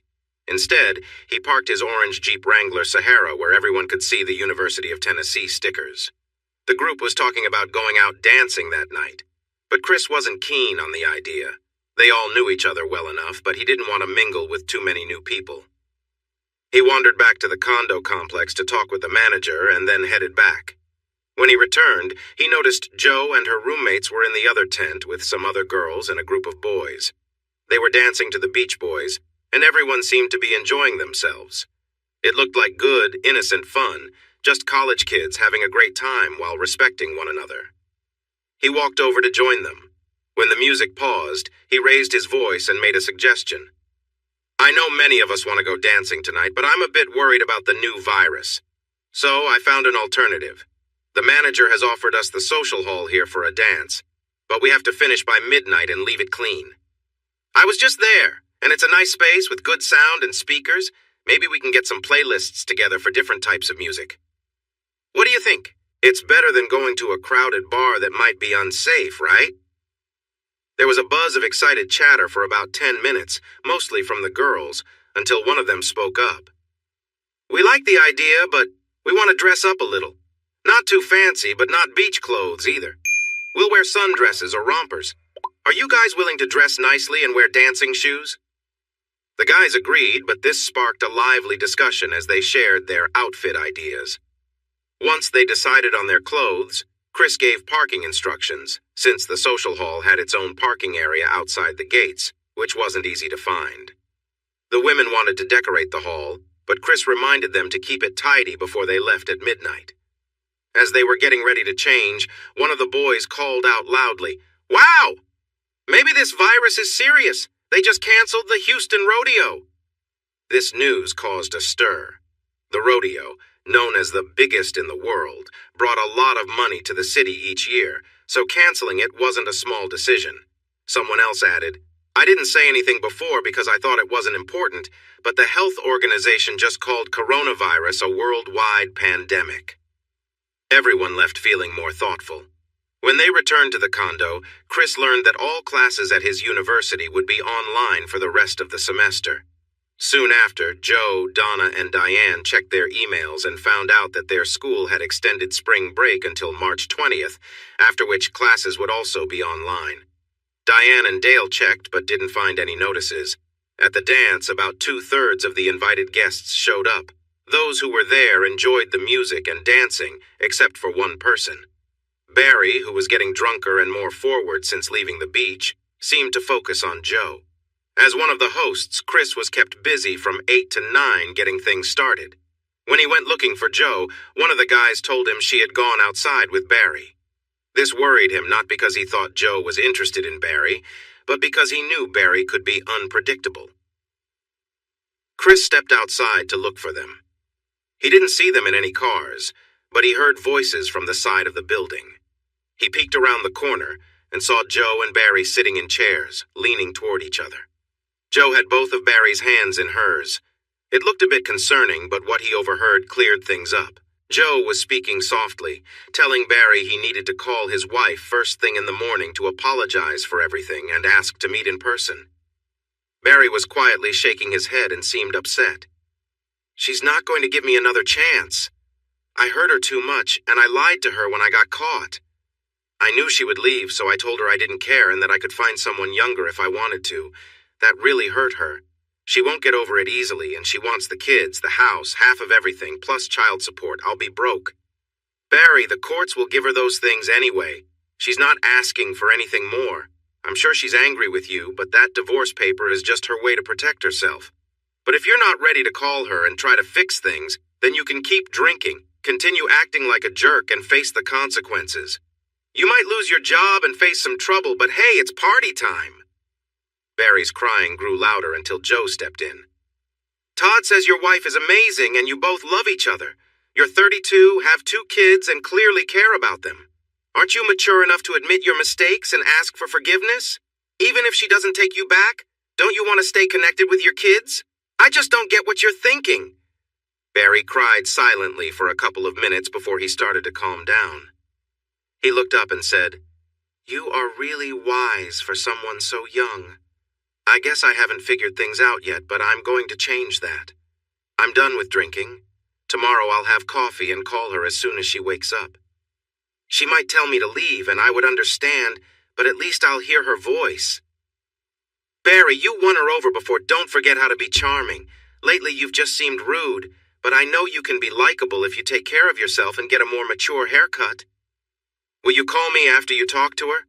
If I don't hear from you by 8:30, I'll bring Chris and Dale over just to keep you on your toes." Barry laughed. "Honestly, I'm more scared of you. I'll call you by 8 unless she keeps me talking longer." Chris came back inside. Joe seemed natural in her role. She was going to make a great counselor. Joe and Chris danced through the rest of the evening, no matter the music. She didn't mention Barry, who had vanished. Donna and Kate had 4 young men trying to get their attention, and Diane and Dale were always together. They said their goodbyes at midnight, locked up, and walked back to the condo. They were enjoying spring break, but worries about the spreading virus were growing. They talked about whether to stay or go home, but decided to wait until morning to make that choice. Joe and Chris stayed up for another hour talking about their future, and then shared a gentle moment together. This calmness felt different yet satisfying after the excitement of previous nights. Everyone woke up early, sipping coffee indoors while watching the morning news. The situation was serious, and they were trying to understand the spread of the virus, the guidance from health officials, and what might come next. Joe's phone rang at 8:20. She stepped out of the room before answering. After about 10 minutes, she returned with a pleased smile. When Donna asked who she was talking to, Joe simply said, "A friend." Everyone looked at Chris, who shrugged and turned back to the TV. "So he made the call?" he asked her quietly when she sat back down next to him. "How?" She started, but he smiled and said, "I can read your thoughts, better keep them nice." "You're joking you were listening in. Did you not trust me?" she asked, looking upset. "I trust you, just not Barry. By the way, you did a fantastic job with him. You're really good at this." She smiled, kissed him on the cheek, and replied, "I can manage people like Barry, especially when I see their struggles, but I know you want to look out for me, so I forgive you." After receiving more concerning news about the spreading virus and quick emails from their universities, they decided to enjoy the beach for one last day and head home early. Vanderbilt had sent a note to Diane and Dale, who was more worried about baseball being canceled than his classes shifting online. This news made them talk more about where to be while the virus situation continued. Maybe they'd get lucky and summer would put an end to it, but the WHO did not believe it would happen, making it tough to plan anything. Donna, Diane, and Kate were seriously thinking about going home until things improved, and Dale, who was from a small town near Vanderbilt, felt the same way. Chris and Joe walked down the beach together, discussing their choices. With construction in Boulder still happening, he felt he should be there. He didn't want to be away from Joe, who didn't want to be away from him either, so they decided to close up the house and move to Colorado for now. They would both rather wait it out at home, but responsibilities were calling. They tried to have a regular day, but everything felt quieter. The Aggies coming to pack up their tent in the afternoon marked the end of their spring break fun. Still, they had lunch, soaked up the sun. They were already nicely tanned and wanted to keep it that way, and braved the water around 3. It felt warmer, or maybe they were just used to it because it wasn't too bad. They tried body surfing, built sand castles, and then took down the cabana, cleaned it off, and packed it in big bags. Chris and Dale drove the beach buggies back, loaded down with their camp gear, and put it in the trailer. When the girls looked back at their camp from the walkway, there were no signs left of the fun they had in their little piece of spring break paradise. It made them sad. Diane and Dale decided to follow them to Fort Worth so Donna could pick up what she needed, or at least as much as they could carry. They, along with Kate, would stay the night and leave the next day. Kate was taking what she could on the plane her dad was sending to get her, knowing she had most of what she needed at home, except for her laptop and school supplies. On the way back, Chris called Roberto to ask him to keep an eye on the house, and offered him the unplanted flowers and the fruit from the ones already growing in the garden. He and his wife offered to help finish planting the garden in a few weeks in exchange for some of the harvest. He agreed quickly. They planned to visit the next day so he could show them how to check the automatic watering system for the garden and the sprinklers for the yard, and they also needed to get an electronic gate opener. They decided to drive their Jeep and pull a trailer to Boulder so they could take what they needed if things got worse and travel became harder. The group from Nashville was leaving early, and Kate's flight was expected around mid-morning.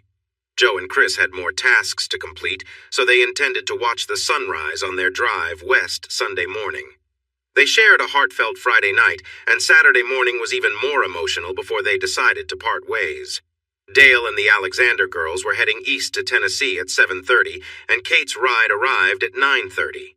After more hugs and promises, Joe was left alone with Chris. There was a lot to do, but she had a playful grin and a particular spot she wanted to explore first. The porch on the 3rd floor. In an unusual moment, she wanted to kneel on the soft chair on the porch. When he chuckled and asked what inspired this idea, she shared that she wished to be close to him in that position each time they were at the beach. As she knelt and glanced over her shoulder, he could not resist her playful spirit.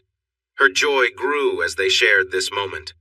Before long, she expressed her affection for him with delight. Berto and Lupe arrived in the afternoon, just as promised. Chris showed them how to set the watering timers, turned them off when they weren't needed, and then took them on a tour of the gardens, flower beds, and property. They were impressed with everything, but were even more amazed by the house. Berto hadn't seen it since the renovations were completed, and he praised Joe for her choices in furnishings and decorations. "Are you sure you want to leave this place for months? Why not have Trey send someone else to Colorado and keep you on projects here?" he asked. Joe and Chris exchanged looks. They hadn't thought of that. Chris had a job in Boulder that allowed him to work while also studying for his master's in architectural engineering at CU, which meant he would need to head back to Colorado. Or would he? The job in Boulder was meant to help him support the company while he continued his education. Now that school was online, did working for the company still mean Boulder? If he did a similar job in Fort Worth, would the CU professor in charge of his internship, which everyone knew meant continuing a job he had already been doing well, accept his work at a new place as equal? This was something to think about. Chris asked Lupe and Berto to go out to eat with them, but they said no because they were worried about getting sick. He apologized and suggested ordering takeout together, but they declined again, saying their oldest daughter was making dinner. They thanked him for the offers and promised to take him up on it another time. After they left, Chris and Joe went to their favorite chairs on the back porch to think about their future. They were just starting to grasp how much the coronavirus was affecting their lives and that it was just the beginning. They realized that choices made today might need to be changed in the coming weeks or months. They wanted to break free from the limits the old normal had set on them. The old ways wouldn't work in these strange and possibly new times. They stayed up late, going inside and starting a fire when the mid-March wind grew too cold. They had a brainstorming session where they agreed that there's no such thing as a bad idea or question. Nothing was finalized because no decisions were made. Over coffee with biscuits baking and bacon and eggs ready to cook, Chris shared his thoughts with Joe. She moved from her chair to sit on his lap, kissed his cheek, and said, "I came to the same conclusions through my feelings. I think we should go with this and see what happens." They made it to the Trinity Episcopal service at 11, and then Chris checked his messages to see if he heard back from Trey. "Come on over, lunch is on us. We need to talk." On the way to the Becks, Joe, in a serious tone, told Chris, "During the silent prayer, I went over our plan in my mind and asked for guidance, and I felt warmth spread through me. I think it means he supports our plan." Chris replied seriously, "I'm not sure we're making the right choice either, but I believe that if things go well, it will show that we're on the right path. If not, we might face difficulties. One thing is certain, we will learn more about it soon." Sandy and Trey Beck welcomed them, and they enjoyed a roast beef lunch, followed by apple pie with bluebell ice cream for dessert. They moved to the study. Trey looked at Chris and asked, "So, what's on your mind?" Chris explained his thoughts clearly and then waited. Trey kept a neutral expression and thought for a long moment after Chris finished, finally asking, "When are you going to talk to Dean Speck and Dr. Laurie? If they won't accept a job in Fort Worth for credit, I don't really have a choice, do I? I emailed them to ask for a video call tomorrow morning at 8:30. I haven't heard back yet, but I think the important part of that conversation will be my ability to explain what I will be doing. If I were them, I would prefer to compare two jobs to see if they are fair, instead of comparing a possible job to one that already exists. Okay, let me speak to Bob and Sam first. I have an idea, but I want to hear what they think before I proceed. I'll call you tonight before 9. They left with an extra apple pie Sandy had on hand, sharing a wink with a slight nod toward her husband. Joe told her fiancé that was a good sign, though he didn't quite understand what she meant. The four-way conference call started at 8:35. Chris explained his plan again, answered questions, and shared what he thought he could offer to a project and to the home office in Fort Worth while finishing his classwork. "Is the project you want to work on the stadium?" Bob asked playfully. "Sir, I will gladly work on any job you give me," Chris replied. "That isn't the question I asked, is it? Would you like to answer my question?" "Yes, sir, it is," Chris said, "because I was involved in its early stages and would like to be there as it takes shape. I believe my experience in management, logistics, and purchasing will be useful no matter where I'm assigned." The phones were filled with laughter, and then Trey Beck said with authority, Tell your dean and professor that you will be the on-site project manager for the stadium project and for other tasks as needed. You will also train in procurement and scheduling management. We'll start with 3 days as project manager and 2 days for training, but that may change as new needs arise. They can reach out to me, Bob, or Sam for details. Let them know these new roles represent a step up based on hard work and will meet the expectations we originally discussed. That evening, Chris was full of energy. Poor Joe had to handle all his enthusiasm, but she was happy to do it. They had become such a close couple that they could easily read each other's feelings, so this excitement brought a joyful dynamic between them. They were glad to have an extra hour the next morning before making the call to Rocky Mountain time. This gave them time for extra coffee to help Chris wake up. The dean was okay with the proposal, saying it allowed Chris to use what he was learning in graduate school. Dr. Laurie was still trying to understand online courses and felt uncertain about overseeing an internship happening 800 miles away. After getting reassurance from his top student and support from his dean, he decided to give Trey, Bob, and Sam a chance to share their thoughts during a Microsoft Teams video call, which was set for 1 p.m. RMT. Chris wasn't in the video call, but Trey had him on speakerphone so he could hear Dr. Laurie's worries and text his thoughts if needed. It wasn't necessary. Trey explained the new job tailored for Chris.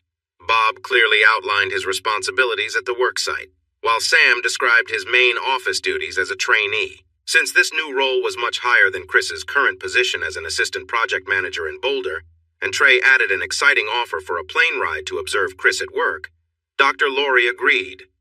It was done. Once the video call ended, Chris thanked his 3 bosses warmly. Trey laughed and said, "Remember this when we push you hard, young man? This isn't an easy job. It's going to challenge your mind and energy to manage both roles, keep up with your classes, tend to that large estate you are fixing up, and support your lively fiancé, who we know is listening in. Hi, Joe." "Hi, Trey, Sam, Bob. Thanks for including me, but I'll be here to help Chris balance everything. You can't imagine how happy we are with your choice. No matter how big the place is, I can't think of any better place to be during this pandemic, and you made it happen. I already cared about you all, but I care even more now." The busy executive spoke about how this was good for everyone, complimenting Joe and acknowledging how helpful she would be. Joe may be young and come from a humble background, but she understood the impact her charm had on others.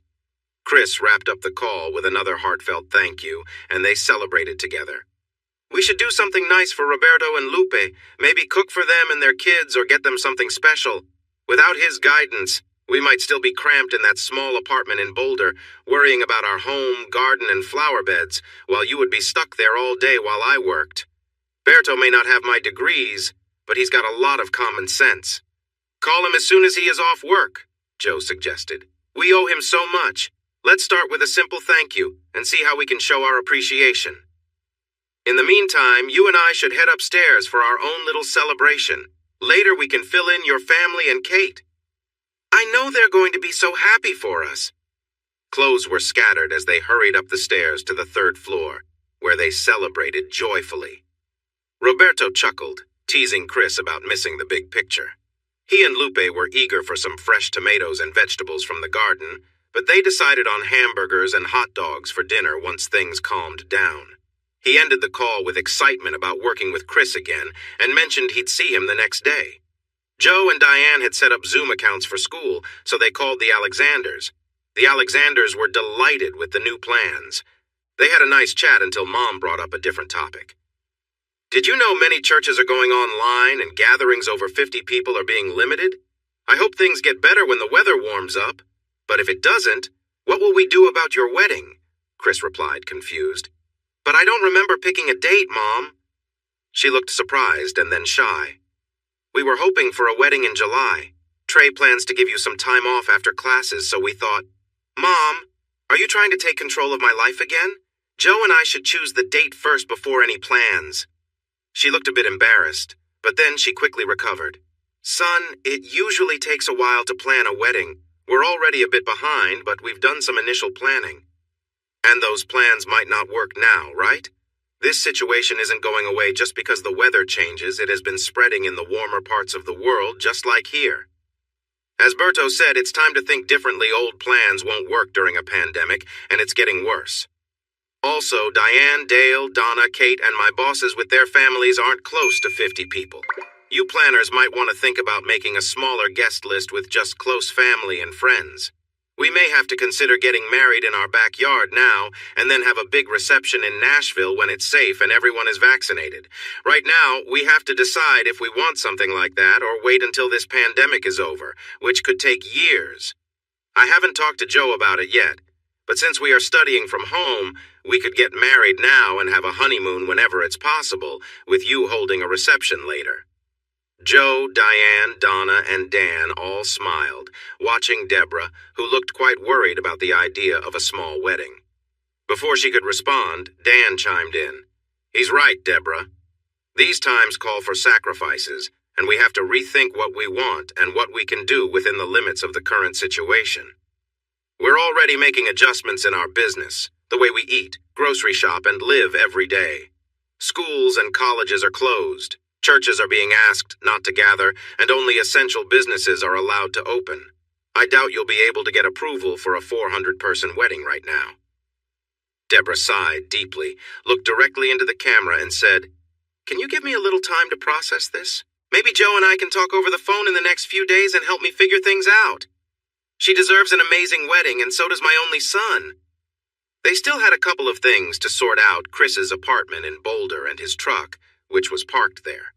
After talking it over, they decided to fly out early Friday, end the month-to-month apartment lease, say their goodbyes, and drive back home in his truck on Sunday.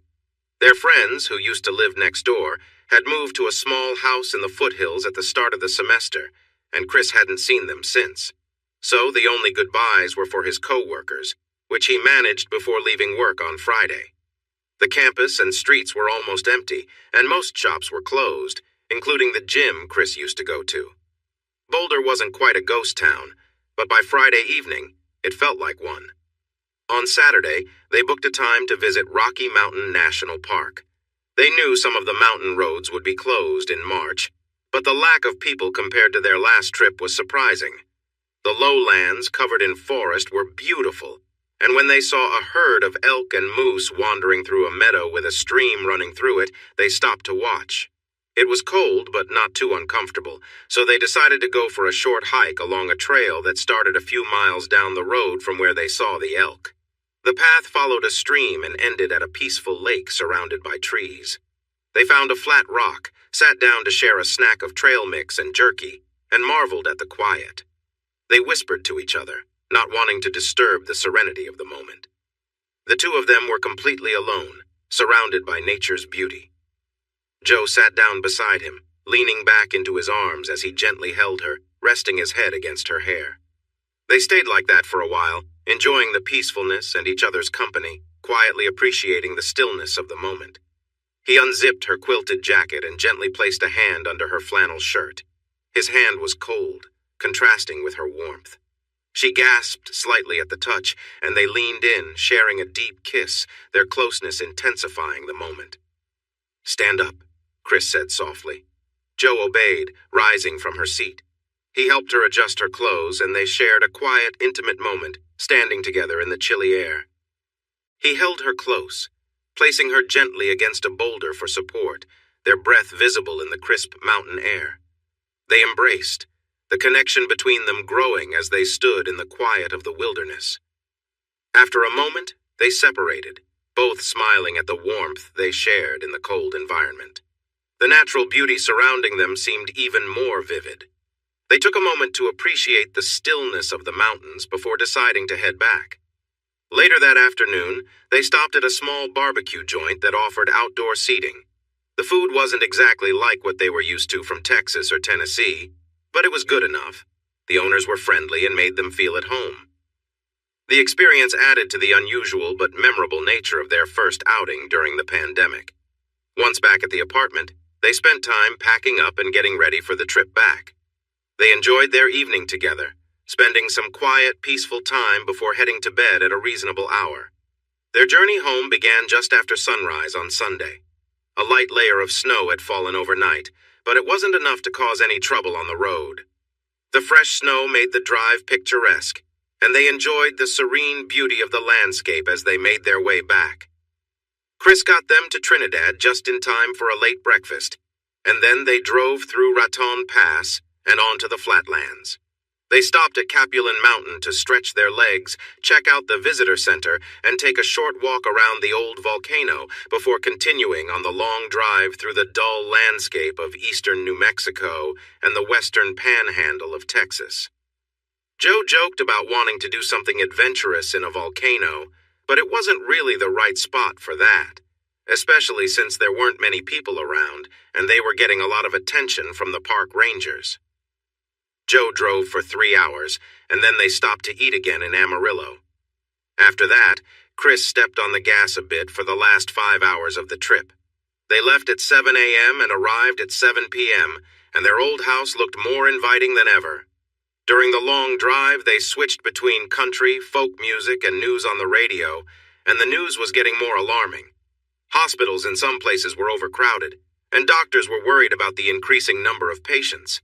The government seemed to struggle to provide the help that medical workers and citizens needed. Supplies of ventilators, masks, and other equipment were running low, and frontline workers were getting sick and having to stay away from their families. Businesses were shutting down, and cities were urging people to stay home. Families were stockpiling supplies, leading to shortages of toilet paper, milk, bottled water, and canned food. Chris heard about other issues from the news and decided to set up a meeting for Monday morning with his bosses to discuss possible work slowdowns due to supply problems. Everyone accepted right away, including his dad, who would join through a video call. Joe was so tired from the trip that she went to bed before 10, and they both slept soundly through the night, which was unusual for them. When officials had declared construction work essential, Trey, Chris's dad, and others in the field felt a sense of relief. However, the information Chris shared that morning brought back a lot of worries. Imports from China and other countries were slowing down, and steel was mostly imported. To make matters worse, workers like longshoremen, warehouse workers, and truck drivers were getting sick, leading to shortages and unexpected supply issues for important building materials, even while the supplies were sitting in ports. At first, everyone around the table and on the Zoom call wanted to stay positive, but Chris managed to persuade them to prepare for the worst as well. It was time to think about their choices. Would they need to consider layoffs or temporary leave? And what about the aftermath? Would workers on leave still get paid? Would their company health insurance stop if they weren't working? Taking away pay and health insurance from workers during a pandemic was very unfair. But how could they keep paying when the company had no money coming in? This was a sudden and unexpected event, and neither Beck nor Alexander Construction was ready for it. In just an hour, they shifted from doubt to urgent crisis planning. They prioritized projects, reviewed and changed contracts, and started looking for ways to keep workers employed or supported in different situations, including the worst case. No one left until 6, and they planned to meet again in 2 days to talk about new ideas and plans. On his way home, Chris called his dad and was happy to hear that the building materials had already been delivered and stored at the lakeside site. This meant they could offer jobs to laid-off workers at the lake, providing them with some income and speeding up the project. Chris also felt good about having filled the barn with cedar lumber for Joe's gazebo and the cover over the area for his outdoor kitchen, fire pits, and tables. He got lucky when a supplier of Alaskan yellow cedar reached out to him after their delivery to a project in Boulder fell through, and their truck driver was unable to work due to illness. The supplier offered the truckload for a very low price if Chris could pick it up and return the truck to Georgia. Chris knew a retired truck driver who lived nearby. He offered him a good payment and promised to clean the truck thoroughly before he picked it up. He even included a plane ticket from Atlanta to Denver. The driver laughed and agreed, but asked to take a rental car back instead of flying. His wife would join him, and they could visit their kids and grandkids along the way. They shook hands, and Chris called the supplier and sent the money. The materials were unloaded and stored in a clear spot on the east side of the barn. Chris was ready to do the building work, but he would need help pouring the slabs and putting up the wooden structures. Luckily, he was confident that skilled help would be available soon, either from Beck's crews or other construction companies. Joe had a delicious meatloaf with vegetables warming in the oven, so they enjoyed dinner while Chris talked about the day's meeting and the plans they'd made. After that, they began discussing their personal plans during the pandemic. The Amon G. Carter Stadium project was almost finished, and they had everything they needed to wrap it up by early summer. Other Beck projects were struggling as supply chain problems got worse, but they managed to keep everyone working part-time through April. The foundation was finished at both the house and the lake, and teams from Beck had laid the base for the lake house after the plumbers and electricians did their jobs. Chris, Roberto, and 2 others dug the foundation and framed the base at Chris's home. The newest member of Beck's electrical crew was a lively character who had just moved from South Texas. He agreed to wire both projects in exchange for beer and the chance to watch Chris's fiancée while she tended to her garden. He said this with a big smile, adding, "You might be the only one who knows for sure, but she seems like quite a catch." Pancho, as they called him, spoke English and Spanish with a distinct Texas twang. He quickly became a favorite among Chris and the other workers due to his cheerful attitude, great sense of humor, and his collection of amusing jokes he'd share freely. Back in Texas, he owned a small construction business, so he was also a licensed plumber and a skilled cabinet maker. When he learned that Chris needed a plumber, he jumped at the chance, asking for another case of beer and more time to chat with Joe. Joe was amused when Chris shared his payment with her, but after meeting Pancho, she understood and made sure he got plenty of time to enjoy their company. On the second day, she called a friend named Sally, told her all about Pancho, and invited her over to help keep him company. Sally arrived in comfortable clothes, similar to what Joe wore, but even more casual. At Chris's request, they showed up at the backyard after 5. They walked over to check out the work site and playfully teased Chris and Pancho, asking silly questions and chatting about their hard work. Chris sent the girls back to the house to grab some drinks and meet them on the deck, while he and Pancho cleaned up for the night. Pancho began to put his shirt back on, but Chris told him not to. "Do you have any shorts in your truck? If so, put them on and come meet me on the deck. If they want to tease us, let's give them a little fun back." Pancho found some shorts that were just as casual, and Chris helped him trim them a bit to fit better.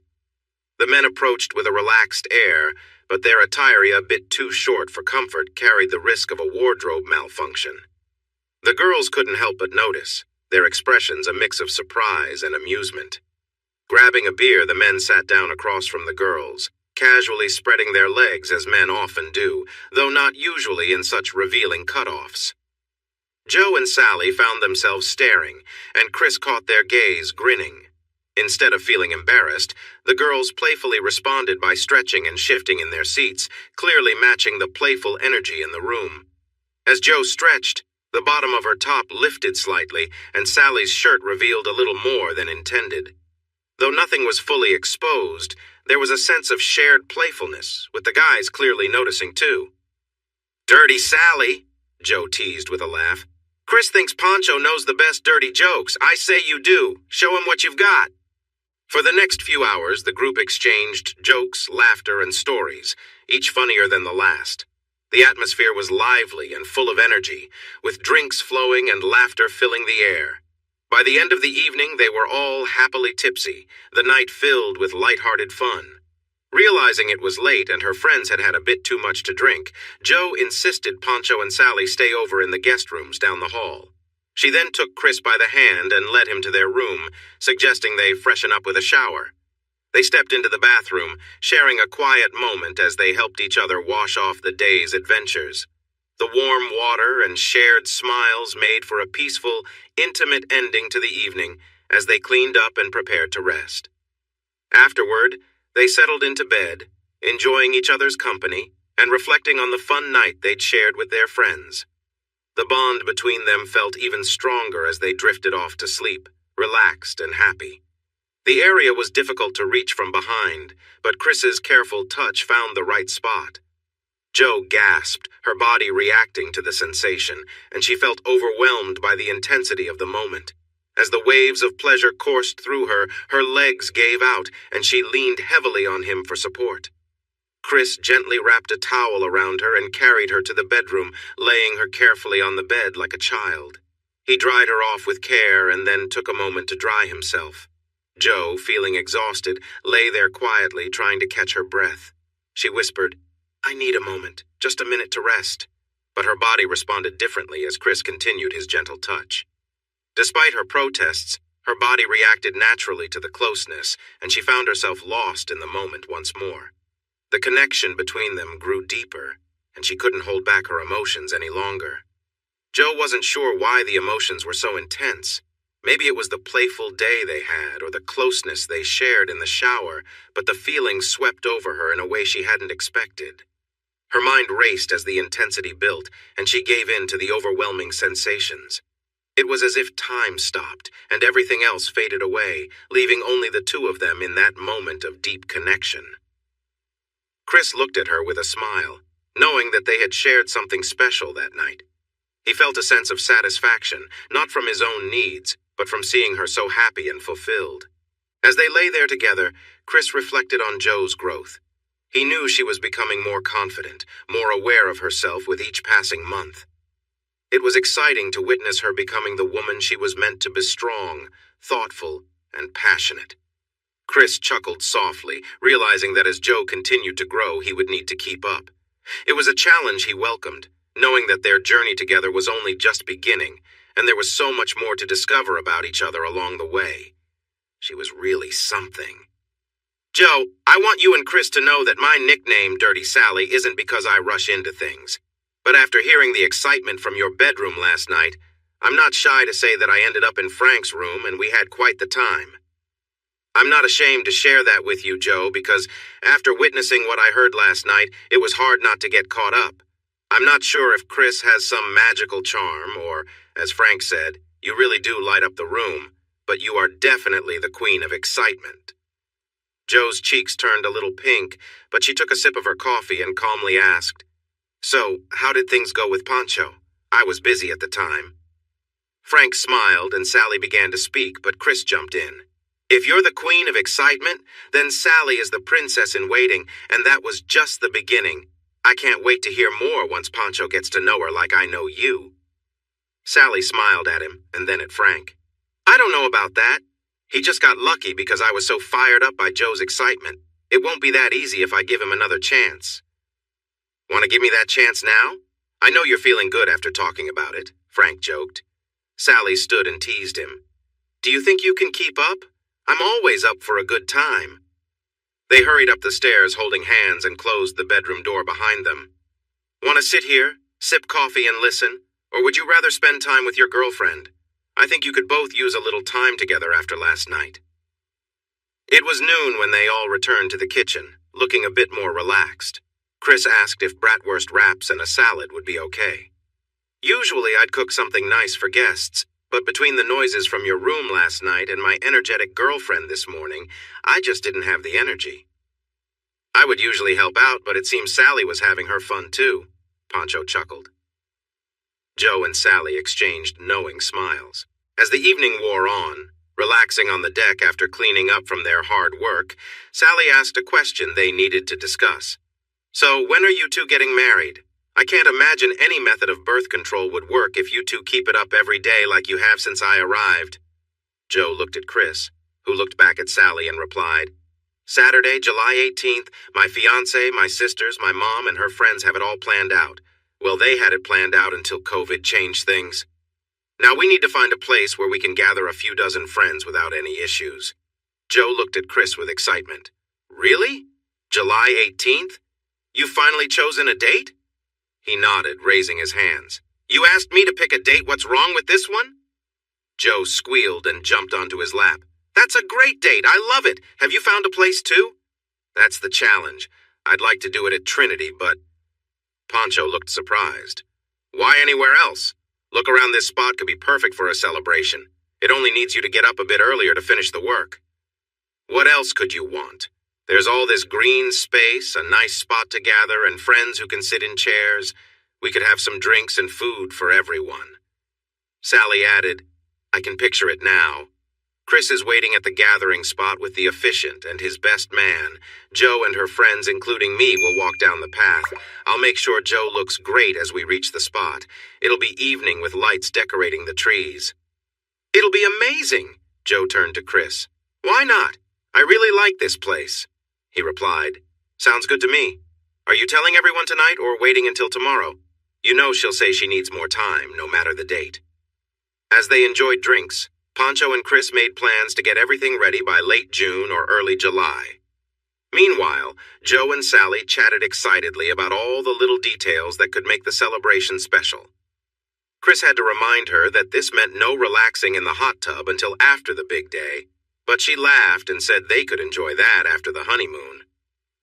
That night, neither couple was disturbed by the other, as they were both filled with excitement. The next day, they worked hard, taking breaks only to watch the online services from Trinity Episcopal and to eat. With their big day now clearly in sight, they felt a sense of urgency to make decisions, schedule their time, and budget for the celebration. Chris and Pancho found another project almost finished, along with 2 others that needed workers for the home and the lake. He hadn't told Joe yet, but the idea of flying somewhere far away, dealing with possible quarantine, made spending a week at the new lake house sound much better. After the church service and the brunch that Sally and Joe made, Chris and Joe thought it would be a good time to call their mom. They were actually using the Alexanders' home phone, but they knew Deborah was on the other end. After saying hello, they asked all the family members to gather around the kitchen phone and put it on speaker. Chris started, "Mom, Dad, sisters, we have something to tell you. Joe, go ahead." With a happy smile that showed a bit of nervousness about what Mom might say, Joe shared, "We've set a date. We're getting married on Saturday, July 18th at 7 p.m. in our backyard. I know this isn't the big church wedding we talked about, but—" Before she could finish, loud cheers came from Mom and the sisters, along with a relieved, "Thank God," from Dad. Chris let them celebrate for a moment and then said, "Mom, this is the best we could come up with right now. No one knows how long the pandemic will last, and we don't want to wait. We're making improvements to our backyard to make it, as our friends say, better than a destination wedding." "While it isn't everything you dreamed of—" "Pause right there," Mom interrupted. "First, we're all so happy you found a way to do this. Second, I agree. With a bit of help from us, your lovely place could be a special events destination if you can finish everything on time. Third, we are overjoyed for you. We, your family, want to help. We'll do anything you and your future wife allow us to do." Joe joined back in, and the sisters began asking questions and discussing details. Chris stepped away and texted his father. "Got a moment away from Mom?" "Yep, now good," Chris called Dad. "Is there any chance we could get the lake house ready by the 19th? I think traveling might be hard by then." "So, you're thinking about having your honeymoon there? Lake Whitney isn't exactly an exotic spot, son. Won't she be let down?" "Dad, you need to remember who my bride is. If we can have our honeymoon there, I can buy a boat, skis, and fishing gear. My little country girl has never even been on a boat. I promise she will love swimming, boating, and fishing. You know how well she skis on snow. I bet she'll be up the first time and won't want to stop. If we could travel, we would go somewhere by the water. We'd swim, relax in the sun, fish, surf, or take a boat ride, and probably do some sightseeing. We can do all this at the lake and even visit places like Glen Rose for some fun activities. I will find a dance hall or 2, but that shouldn't be too hard in the countryside. Knowing Joe, she will want to spend most of our time relaxing, so I'll get a better mattress than what we'd have in a hotel." His dad laughed and said, "I would say that's too much information. But after staying together for a few nights and hearing Donna's stories, I already know. Actually, that sounds like a great place for you two. It's quiet, not fancy at all, and Joe has no idea what that means, so let's go for it. Are you talking to Trey or am I? We need to get this started right away." They contacted Trey, shared the new plans, and he offered them a great deal. Have the materials ready, pay Beck for his work and transport, invite him and Sandy to the wedding, and he would make sure the house was ready by early July. After they ended the call with Trey, Dan said he would buy the ski boat, pontoon boat, and 4 personal watercraft if Chris would find the boats and jet skis they wanted and handle their delivery when the dock and boathouse were ready. Chris agreed to find the boats and send pictures or videos to Dan before buying them, asking what the budget was. "I don't know the budget and it doesn't matter," he replied. "I've been saving for 20 years, and I plan to use it more than anyone else after I retire there sooner than you think, so spend what you need to get the best." Sally joined the call, and since they were still busy talking, Chris changed back into his work clothes and went outside to the wedding site to meet Pancho. He updated Pancho and found out that he had been on the phone too. "I think I have the crews we need lined up over the next 6 weeks. It's all not set in stone yet, but everyone wants to make it happen for you, so I feel good about it. You might have to think of ways to bring people in for the wedding because everyone who knows you wants to come. So maybe we can ask the local officials to give us a break for a few hours. Now, help me climb into this ditch and get these pipes connected and secured. We've got a lot to do and not much time." They worked hard until dark and accomplished more than Chris expected. Frank was a quirky guy, but he was really smart when it came to construction. He made changes to Chris's plans that helped finish the job faster and made everything better. Chris admired Pancho ever since they started working together, but now he saw why the other workers respected him so much. As darkness fell, their beers arrived right on time. The girls had finished chatting for the moment, so they relaxed in their chairs, enjoying their first drink quietly. Sally caught a whiff of something nice and suggested they take a shower, so they got up and headed upstairs. 20 minutes later, they came back with fresh beers, and Chris asked, "What's cooking? The kitchen smells fantastic." "That would be my famous smothered steak with rice and broccoli, and if you behave tonight, Joe will make her famous chocolate chip cookies," Sally said, smiling brightly. "Wow, she's beautiful, fun, brings me drinks, knows a ton of jokes, and can cook. How about a double wedding?" Pancho said excitedly. "Hold on there. All I know about you is that you are decent company and willing to pitch in. Let's try dating a few times before we start planning," Sally replied. "Why wait? I already know you like me. You're attractive and you cook really well, so let's get moving," Frank joked back. Sally playfully climbed into his lap and said, "Let's see if you make it through tonight before you think about rings. I've been taking it easy on you." Dinner was as delicious as promised, and Pancho managed to make it downstairs the next morning feeling pretty good. Chris had made coffee, had biscuits baking, the sausage was sizzling, and a bowl of scrambled eggs was set to cook. When the sausage was done, he tossed the eggs in a skillet with melted butter and sent Pancho to wake the girls. He called up the stairs, "Breakfast is ready. Come on down. You can wear what you like." It took them a little while, and by the time they arrived, Chris was filling plates. He noticed the two girls came down wearing cozy robes and slippers, moving slowly. Once they settled at the table, he asked, "Looks like Pancho made it through your night, but you look a little tired this morning, Sally. What happened?" Pancho had a satisfied grin while he waited for her answer. Sally looked at the smiling boys, took a breath, sat up straight and said, "I don't often admit I lost, but I will say he won that round. I'm going to the gym with Joe this week. I really need to work on my fitness and stamina." Chris laughed and high-fived Pancho. Pancho stood up, walked around the table, and gave Sally a kiss on the head. "You're the best I've ever had. No one else comes close, sugar. And I'm still ready to set a date." Sally leaned her head back and said, "You have to ask my dad and my 4 big brothers first. If you get through that, I might think about it." Joe was watching with a smile and called her fiancé over. He came to stand behind her. "We should make sure you both take it easy. You're too tough on us delicate flowers." Chris leaned down and gave her a playful kiss. "What happened to the confident girl who said I was too old to keep up?" "She's learned that you're old but wise about love," Joe said with a happy grin. The priest at Trinity Episcopal wanted to talk things over before he would agree to lead their unique gathering. He said he would do it, but only if Joe would join the choir when they could have one again. After all, he felt he would be breaking some rules, so he asked for something for the church in return, smiling as he spoke.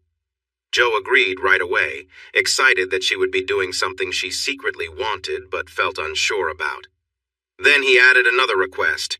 "You need to sing How Great Thou Art after you join your husband in the gazebo, but before I lead the vows.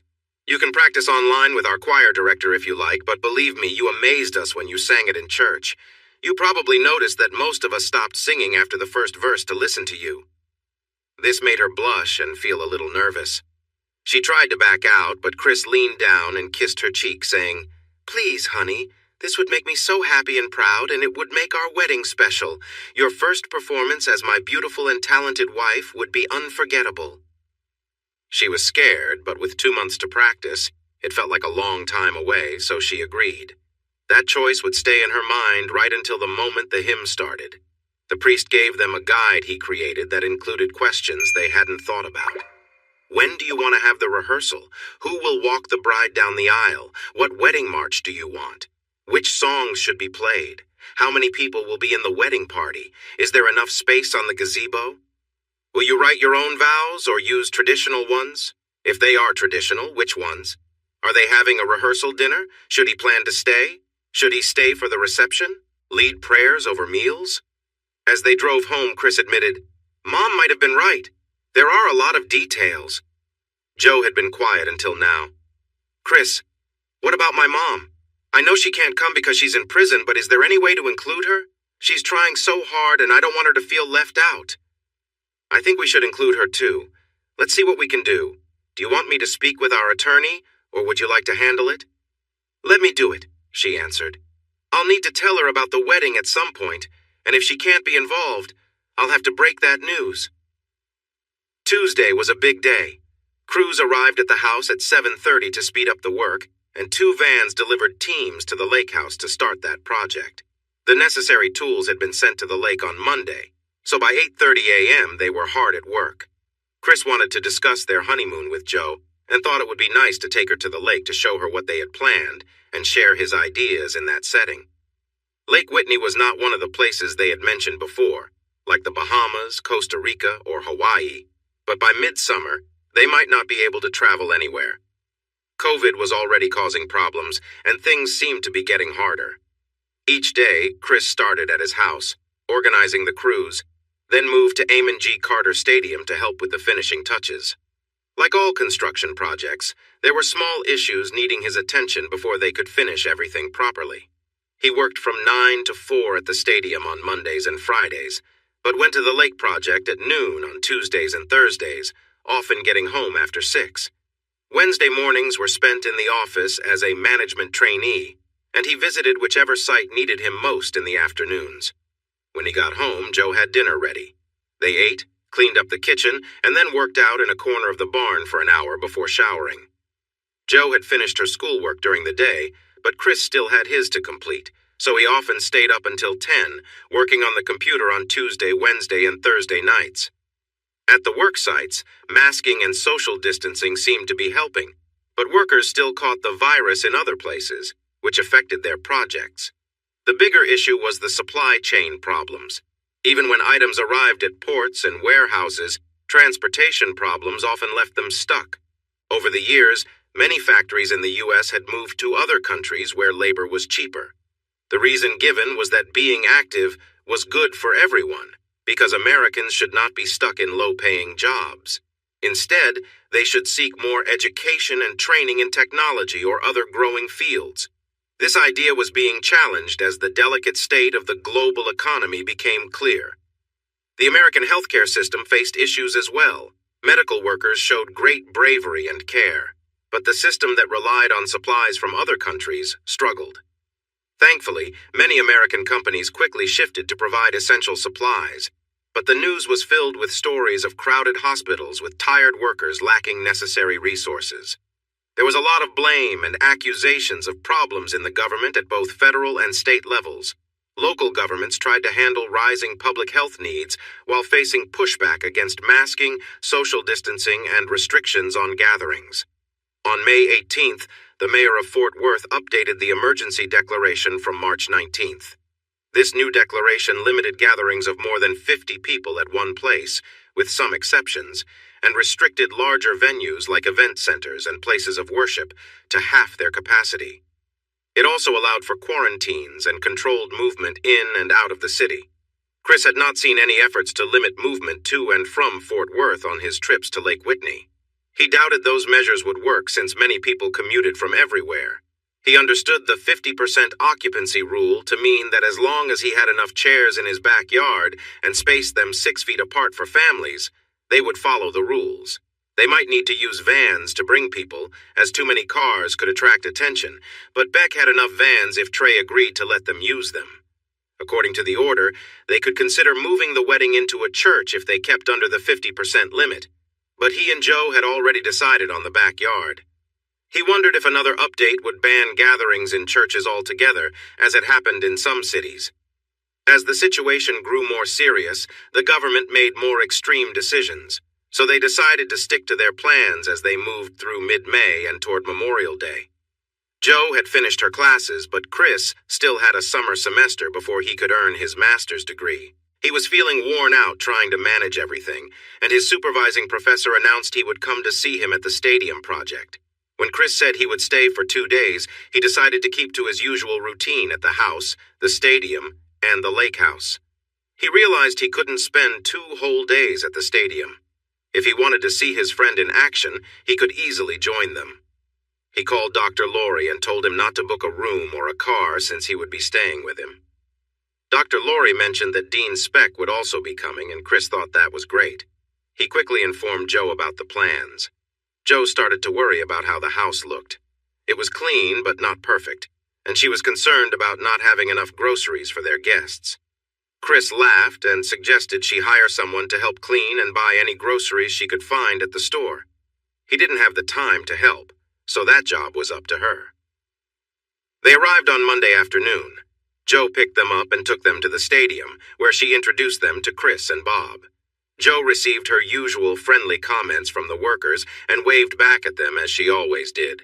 She greeted Chris with a quick kiss in her light dress, and Bob teasingly commented about how Jo often disrupted things when she walked in. It was a routine day at the stadium, with workers gathered in the North End zone to discuss and review the next day's tasks. Dean Speck enjoyed the friendly atmosphere, while Dr. Laurie seemed a bit distant. On the way home, Dean rode with Jo, and Dr. Laurie rode with Chris. Dean asked Jo about their upcoming wedding and chatted with her. Meanwhile, Dr. Laurie asked Chris many questions about the internships, which felt unnecessary since Chris was actually managing the projects rather than interning.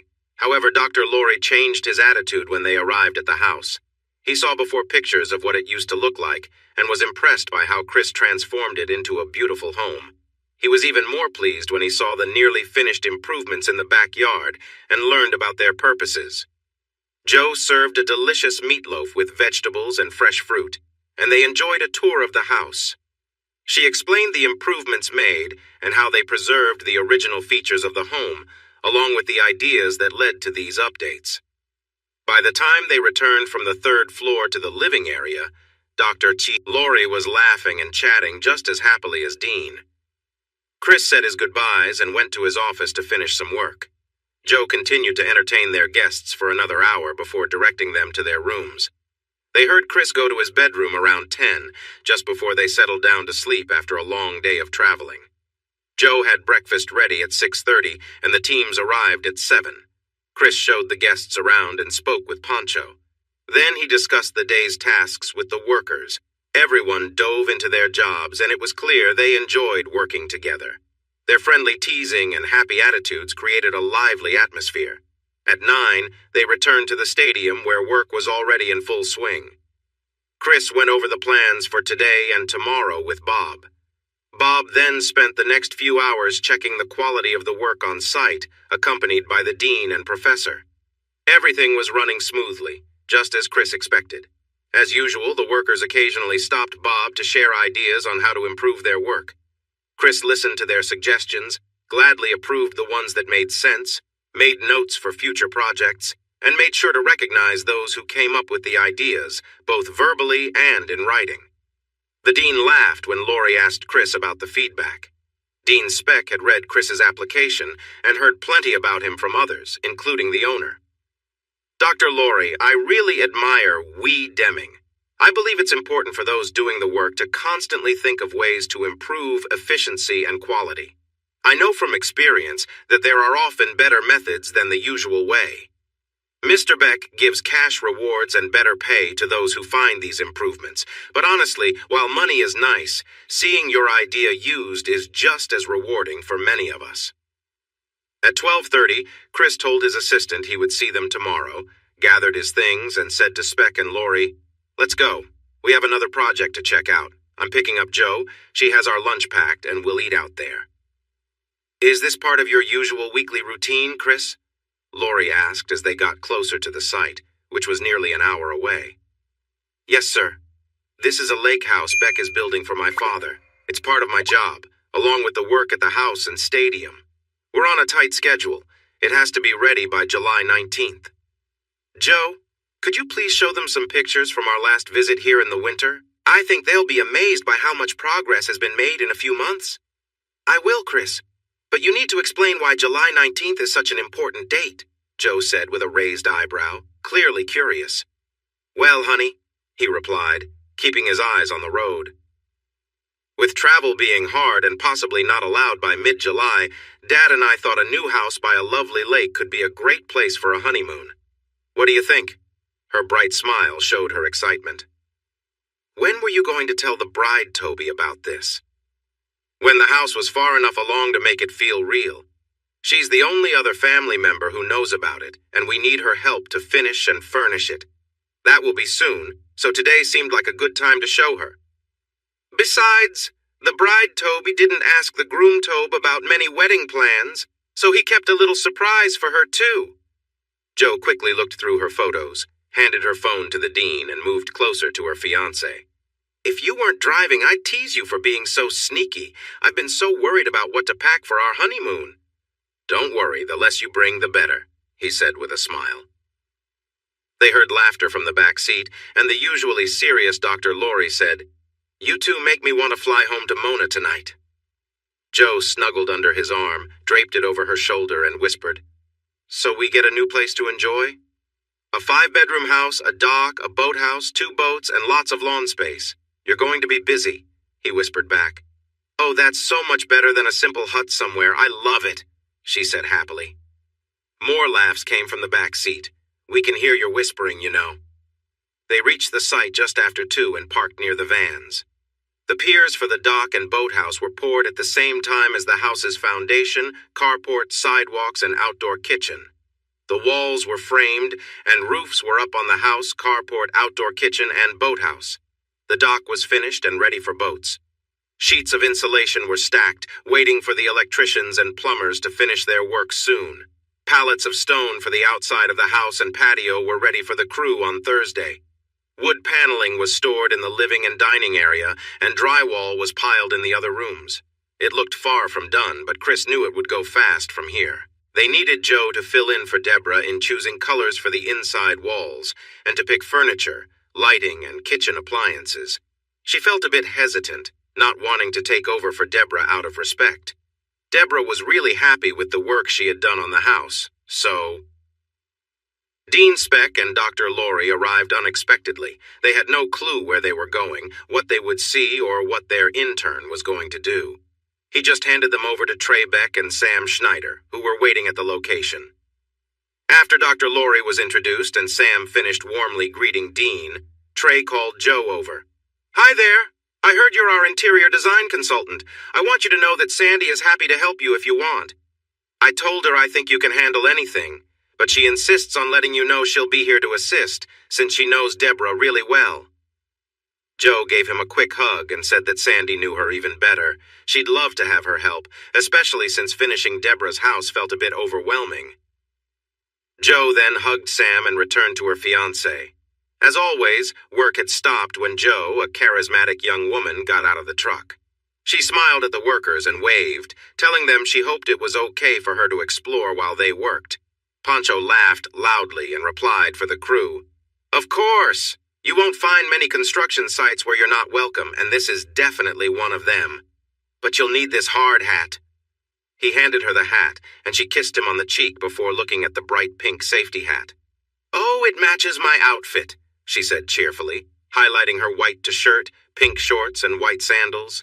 She placed the hat on her head, letting her wavy golden hair spill out. With that look, she caught the attention of the workers, who smiled and exchanged glances. She took Chris's hand, looked up at him, and asked, So where do we start?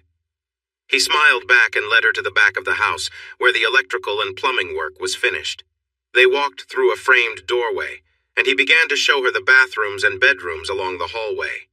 Trey and Pancho were giving Sam and the 2 men from Colorado a tour of the site, stopping to explain each part of the construction and how it all fit together. Joe moved from room to room, trying to picture how everything would look when it was done, paying special attention to where the light came from. By the time they reached the kitchen, the plumbers were wrapping up, and the electricians were moving in with their tools. Everyone took a moment to appreciate the lovely sight before diving back into their work. They had to finish by noon the next day, and there was still a lot to do. Chris knew that being distracted by the beauty of the scene instead of staying focused could lead to a mistake, perhaps even an injury if one wasn't careful. He went to the on-site locker, pulled out cards with various paint samples, and joined Joe outside. Together, they stood by the house as Joe carefully selected the ones she wanted to consider. Around 3:15, Trey stopped by to inform them that he and Sam were taking the guests back to the office. They planned to review Chris's trainee duties and make sure the guests were fed before bringing them back for the night. At 4 o'clock, Pancho gave a sharp whistle. The workers all paused, packed up their tools, and secured their equipment, signaling the end of the workday. As they loaded up the van, Pancho approached Joe and jokingly said they had the place to themselves for the evening, warning them to behave. Joe rolled her eyes playfully and said, "As if." Chris chuckled and gave a playful promise. Once the vans disappeared over the hill, Joe excitedly began shedding her clothes. "Hurry up," she called to Chris. "Don't you know your girlfriend wants to try something fun down at the dock?"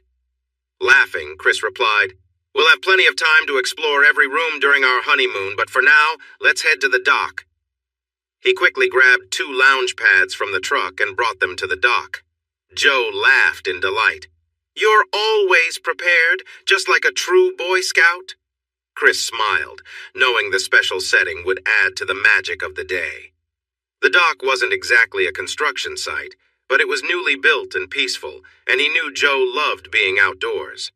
The two shared a close moment, enjoying the quiet and beauty around them. They spent time talking and laughing, appreciating the calm evening together. Wrapped up in the joy of the day, they let themselves relax in the unique setting, feeling connected to both nature and each other. As the evening continued, they enjoyed their time together at the dock, the stillness of the setting making the moment all the more special. At Chris's request, Joe moved in ways that felt natural to her body reacting as waves of intense sensations built up. Her muscles tensed, and the overwhelming sensations coursing through her body were too much, causing her to briefly lose consciousness. When she awoke, she felt Chris moving beside her gently, his touch steady and calm. His hands held her with care, and his movements were slow and rhythmic. Joe, now fully awake, responded by adjusting her body to match his rhythm, wanting to be present in the moment with him. "Please," she whispered, her voice soft but filled with emotion. "I can't take any more. I feel like I'm going to explode. Just hold me close." In response, Chris pulled her closer, the connection between them deepening. He held her gently, allowing them to share the quiet intimacy of the moment. Together, they found a calm, peaceful place, the intensity of their earlier experience now giving way to warmth and closeness. As they rested, both exhausted yet content, Joe relaxed fully into his arms. They had shared something powerful, something that left them both feeling connected in a deeper way. That day, they only managed to enjoy the dock, as neither had the energy for anything more. But the connection they had made was far more valuable than any further adventure. The next day, the Dean and Doc flew back around noon, leaving the couple to reflect on their special time together. They didn't have much to offer him for his improvement, just a lot of questions about how he managed himself and his team. This led them to talk about Deming and the TQM processes, and then to simple respect and appreciation. Speck wanted to know how he found the problems in the original stadium design, but all he could say was that seeing the plans before the stadium and discussing his ideas with Coach Patterson made him uneasy. So he carefully looked over and thought about the existing plans again. Everyone recognized the benefits of his new designs, so they decided to go with them. Before they boarded the plane, Dean Speck told him he hoped Chris had learned as much from the university classes as they and the Boulder interns had learned from him about the reality of a work site. Meanwhile, after 2 days of struggling to be Deborah, Joe met with Sandy.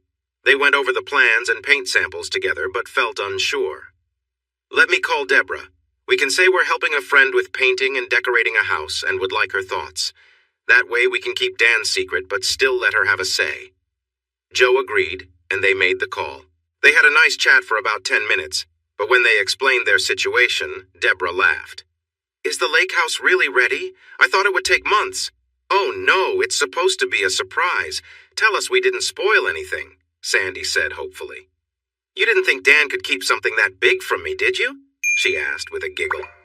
As soon as he started hesitating about our plans for a retirement cabin in the Great Smokies, I knew something was up, so I started looking into it. I found the offer for the land at Lake Whitney first and then the payment later. When I heard about the lumber delivery to the lake, I was sure. I've let him keep his little secret so far, but now I feel the need to visit my best friend and help my favorite daughter-in-law with the wedding. Should that trip be this week or next? They all laughed, and Sandy and Joe released huge sighs of relief before Joe replied, "We should have known. I think next week will work. They're just finishing the interior walls now." "Great. I'll see you girls on Sunday." Chris, I talked to your mom, and she's coming down Sunday to help me with the wedding planning," Joe told him that night. He looked at her suspiciously and asked, "Did she figure it out on her own, or did she get it from you and Sandy? I told Dad the chances of keeping it a secret this long were tiny." Joe replied defensively.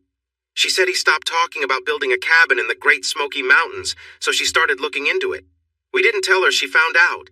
The good news is that we now know what she wants, so I can stop worrying and focus on my marriage to the most handsome guy around."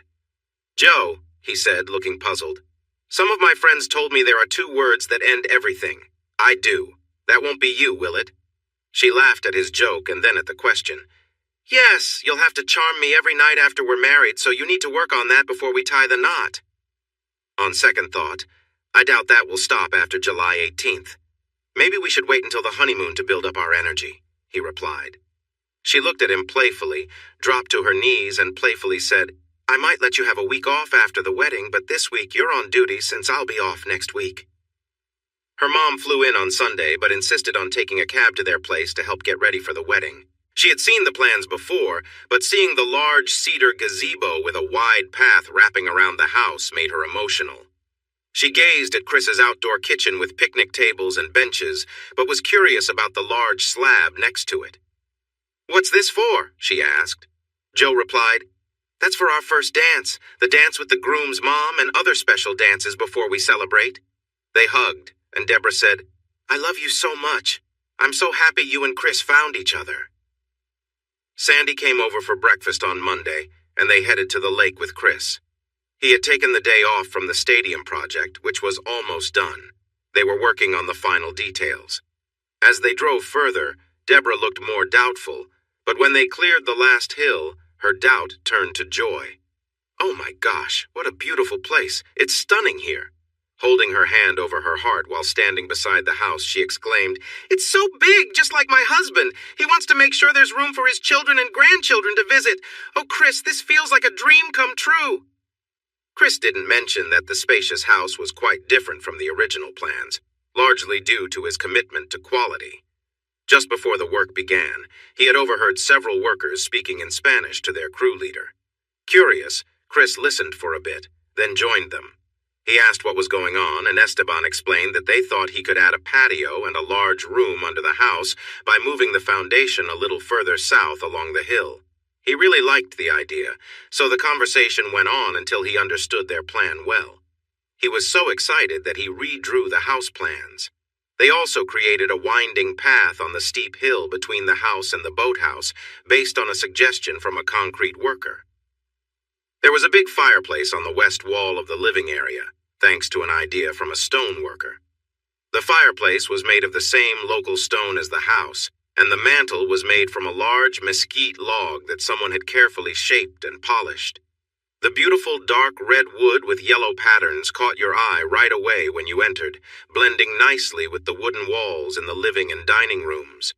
The drywall was up, and the stone workers were putting the stone on the outside, while the tile workers were busy inside, starting from the back and moving to the front. Luckily, Deborah loved the tile choices as much as Joe and Sandy had, so they spent their time picking out colors for the painted walls, the blinds and curtains, the light fixtures, the appliances, the furniture, and the rugs they needed. While they were having lunch at a picnic table on the large porch that faced south, Deborah received a call. She happily answered, "Hi, my dear. How's work going?" "Sandy and I are helping Joe with some last-minute details. Do you need anything?" "I don't think we can do a video call here. My signal isn't very good." "No, of course not. I told you why I was coming down here. Why are you acting so suspicious?" "Because I'm right behind you, and I don't think you're really in the yard working on the wedding, are you?" Dan said loudly. She gasped, dropped her phone, and jumped into her husband's arms. "I love you so much. This is the best surprise ever. I just love our retirement home." Joe and Sandy looked puzzled, but Chris smiled knowingly. He glanced at them and said, "He knows her too well. He saw right through her story and called me. Now we have both consultants here. I hope they don't slow us down too much." Dan was not bothered by the changes. He was thrilled. He promised another bonus to the workers who had offered ideas and made those changes happen, and he said a larger bonus was waiting for everyone if the house was completely finished and everything removed from the site by July 10th. With both owners present, decisions were made quickly, and the crews appreciated their positive attitudes and the bonuses for finishing early. Chris and Joe handed Dan and Deborah the keys to the Jeep and left the lake house in their care.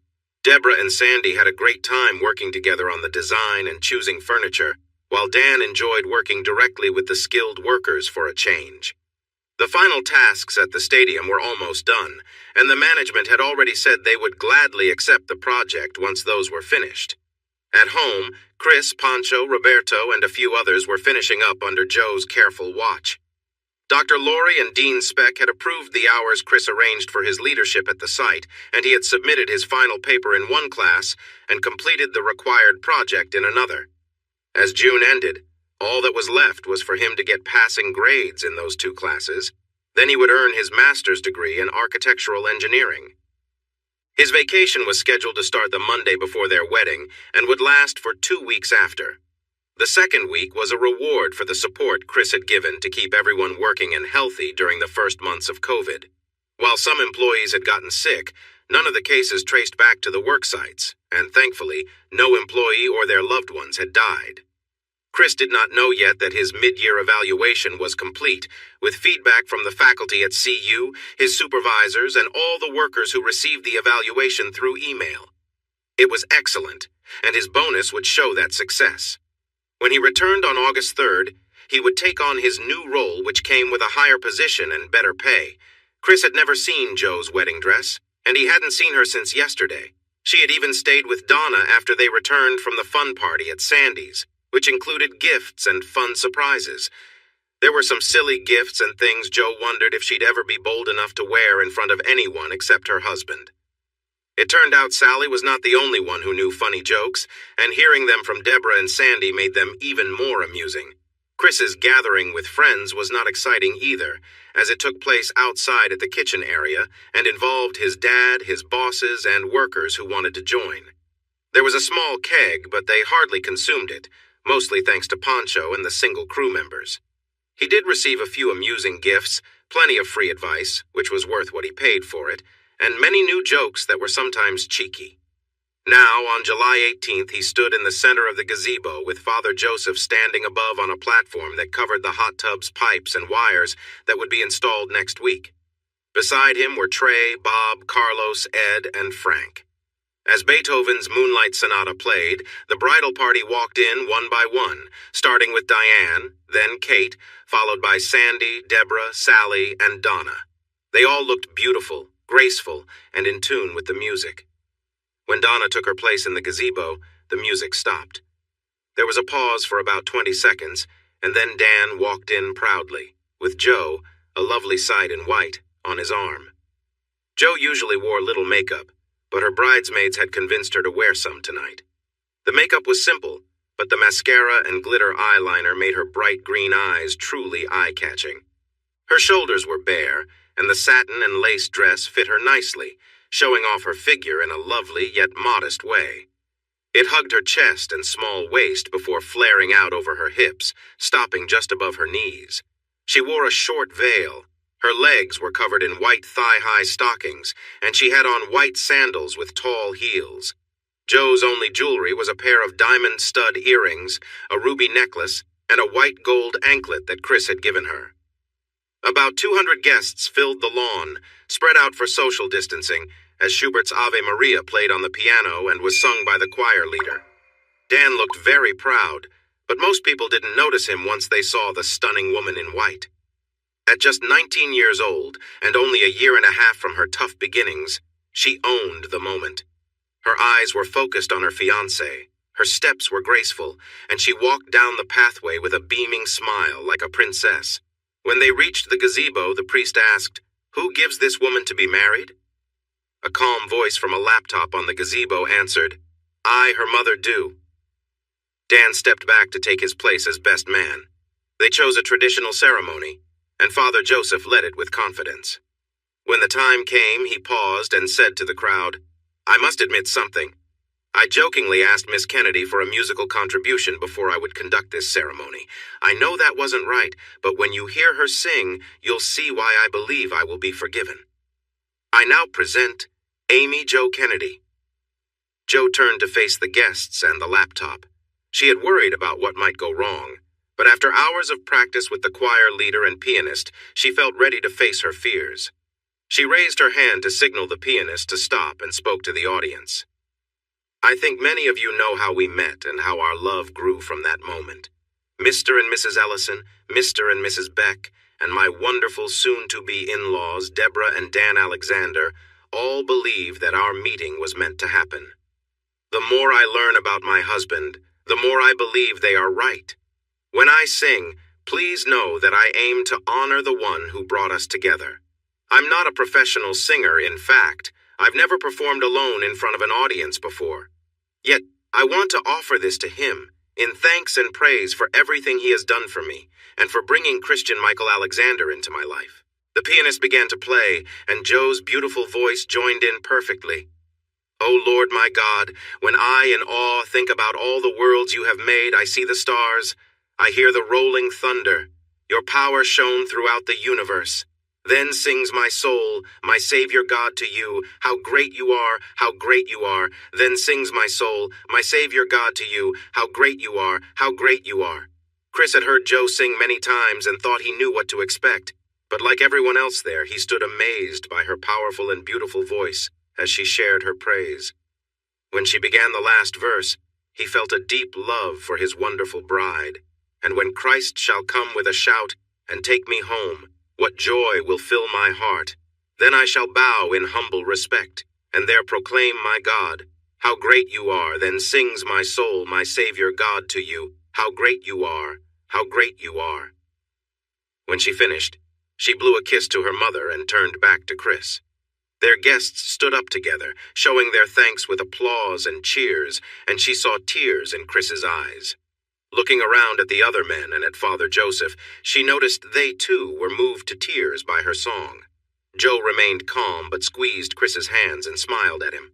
Father Joseph waited for the applause to end, raised his hands to the sky, smiled and said, "Surely I am forgiven, Father." He then turned to Joe and said, "Thank you. Everyone here thanks you, and I'm sure the heavens above do too. That was simply amazing.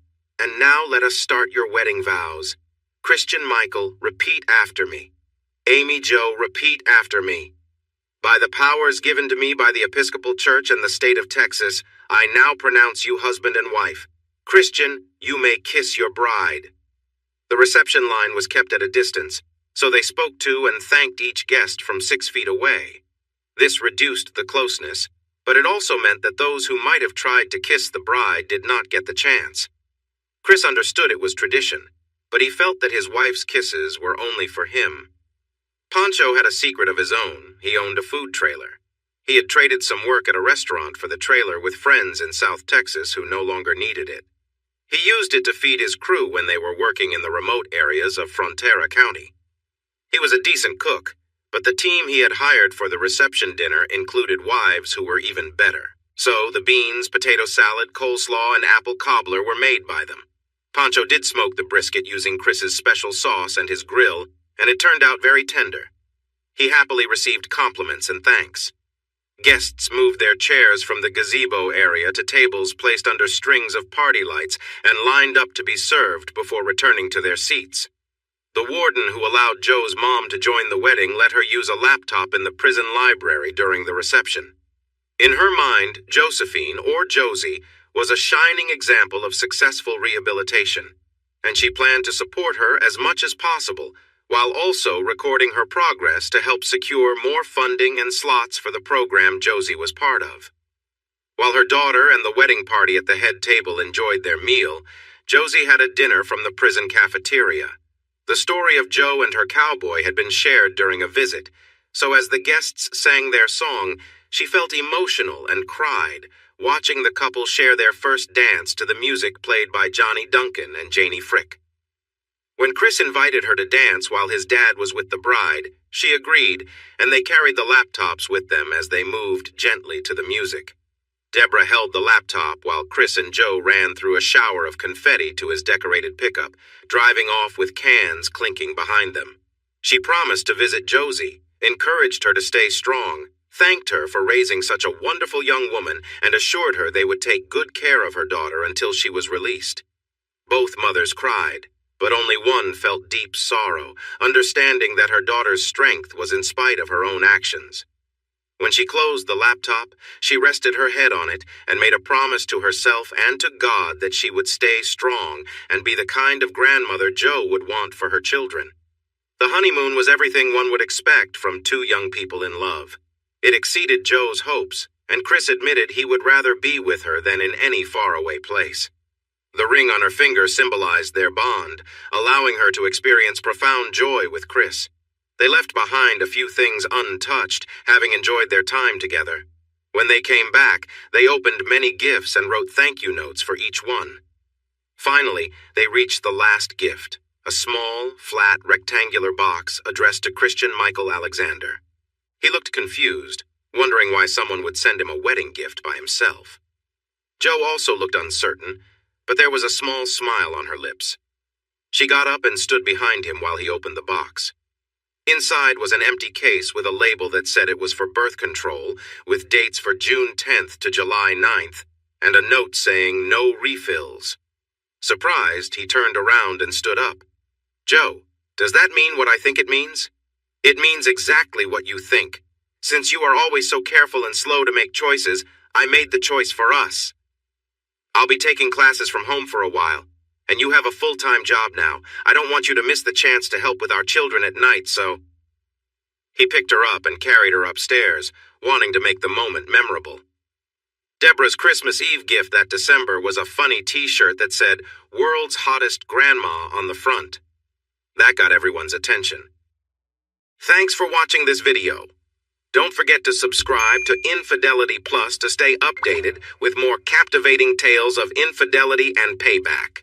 Turn on notifications so you're the first to see our latest content.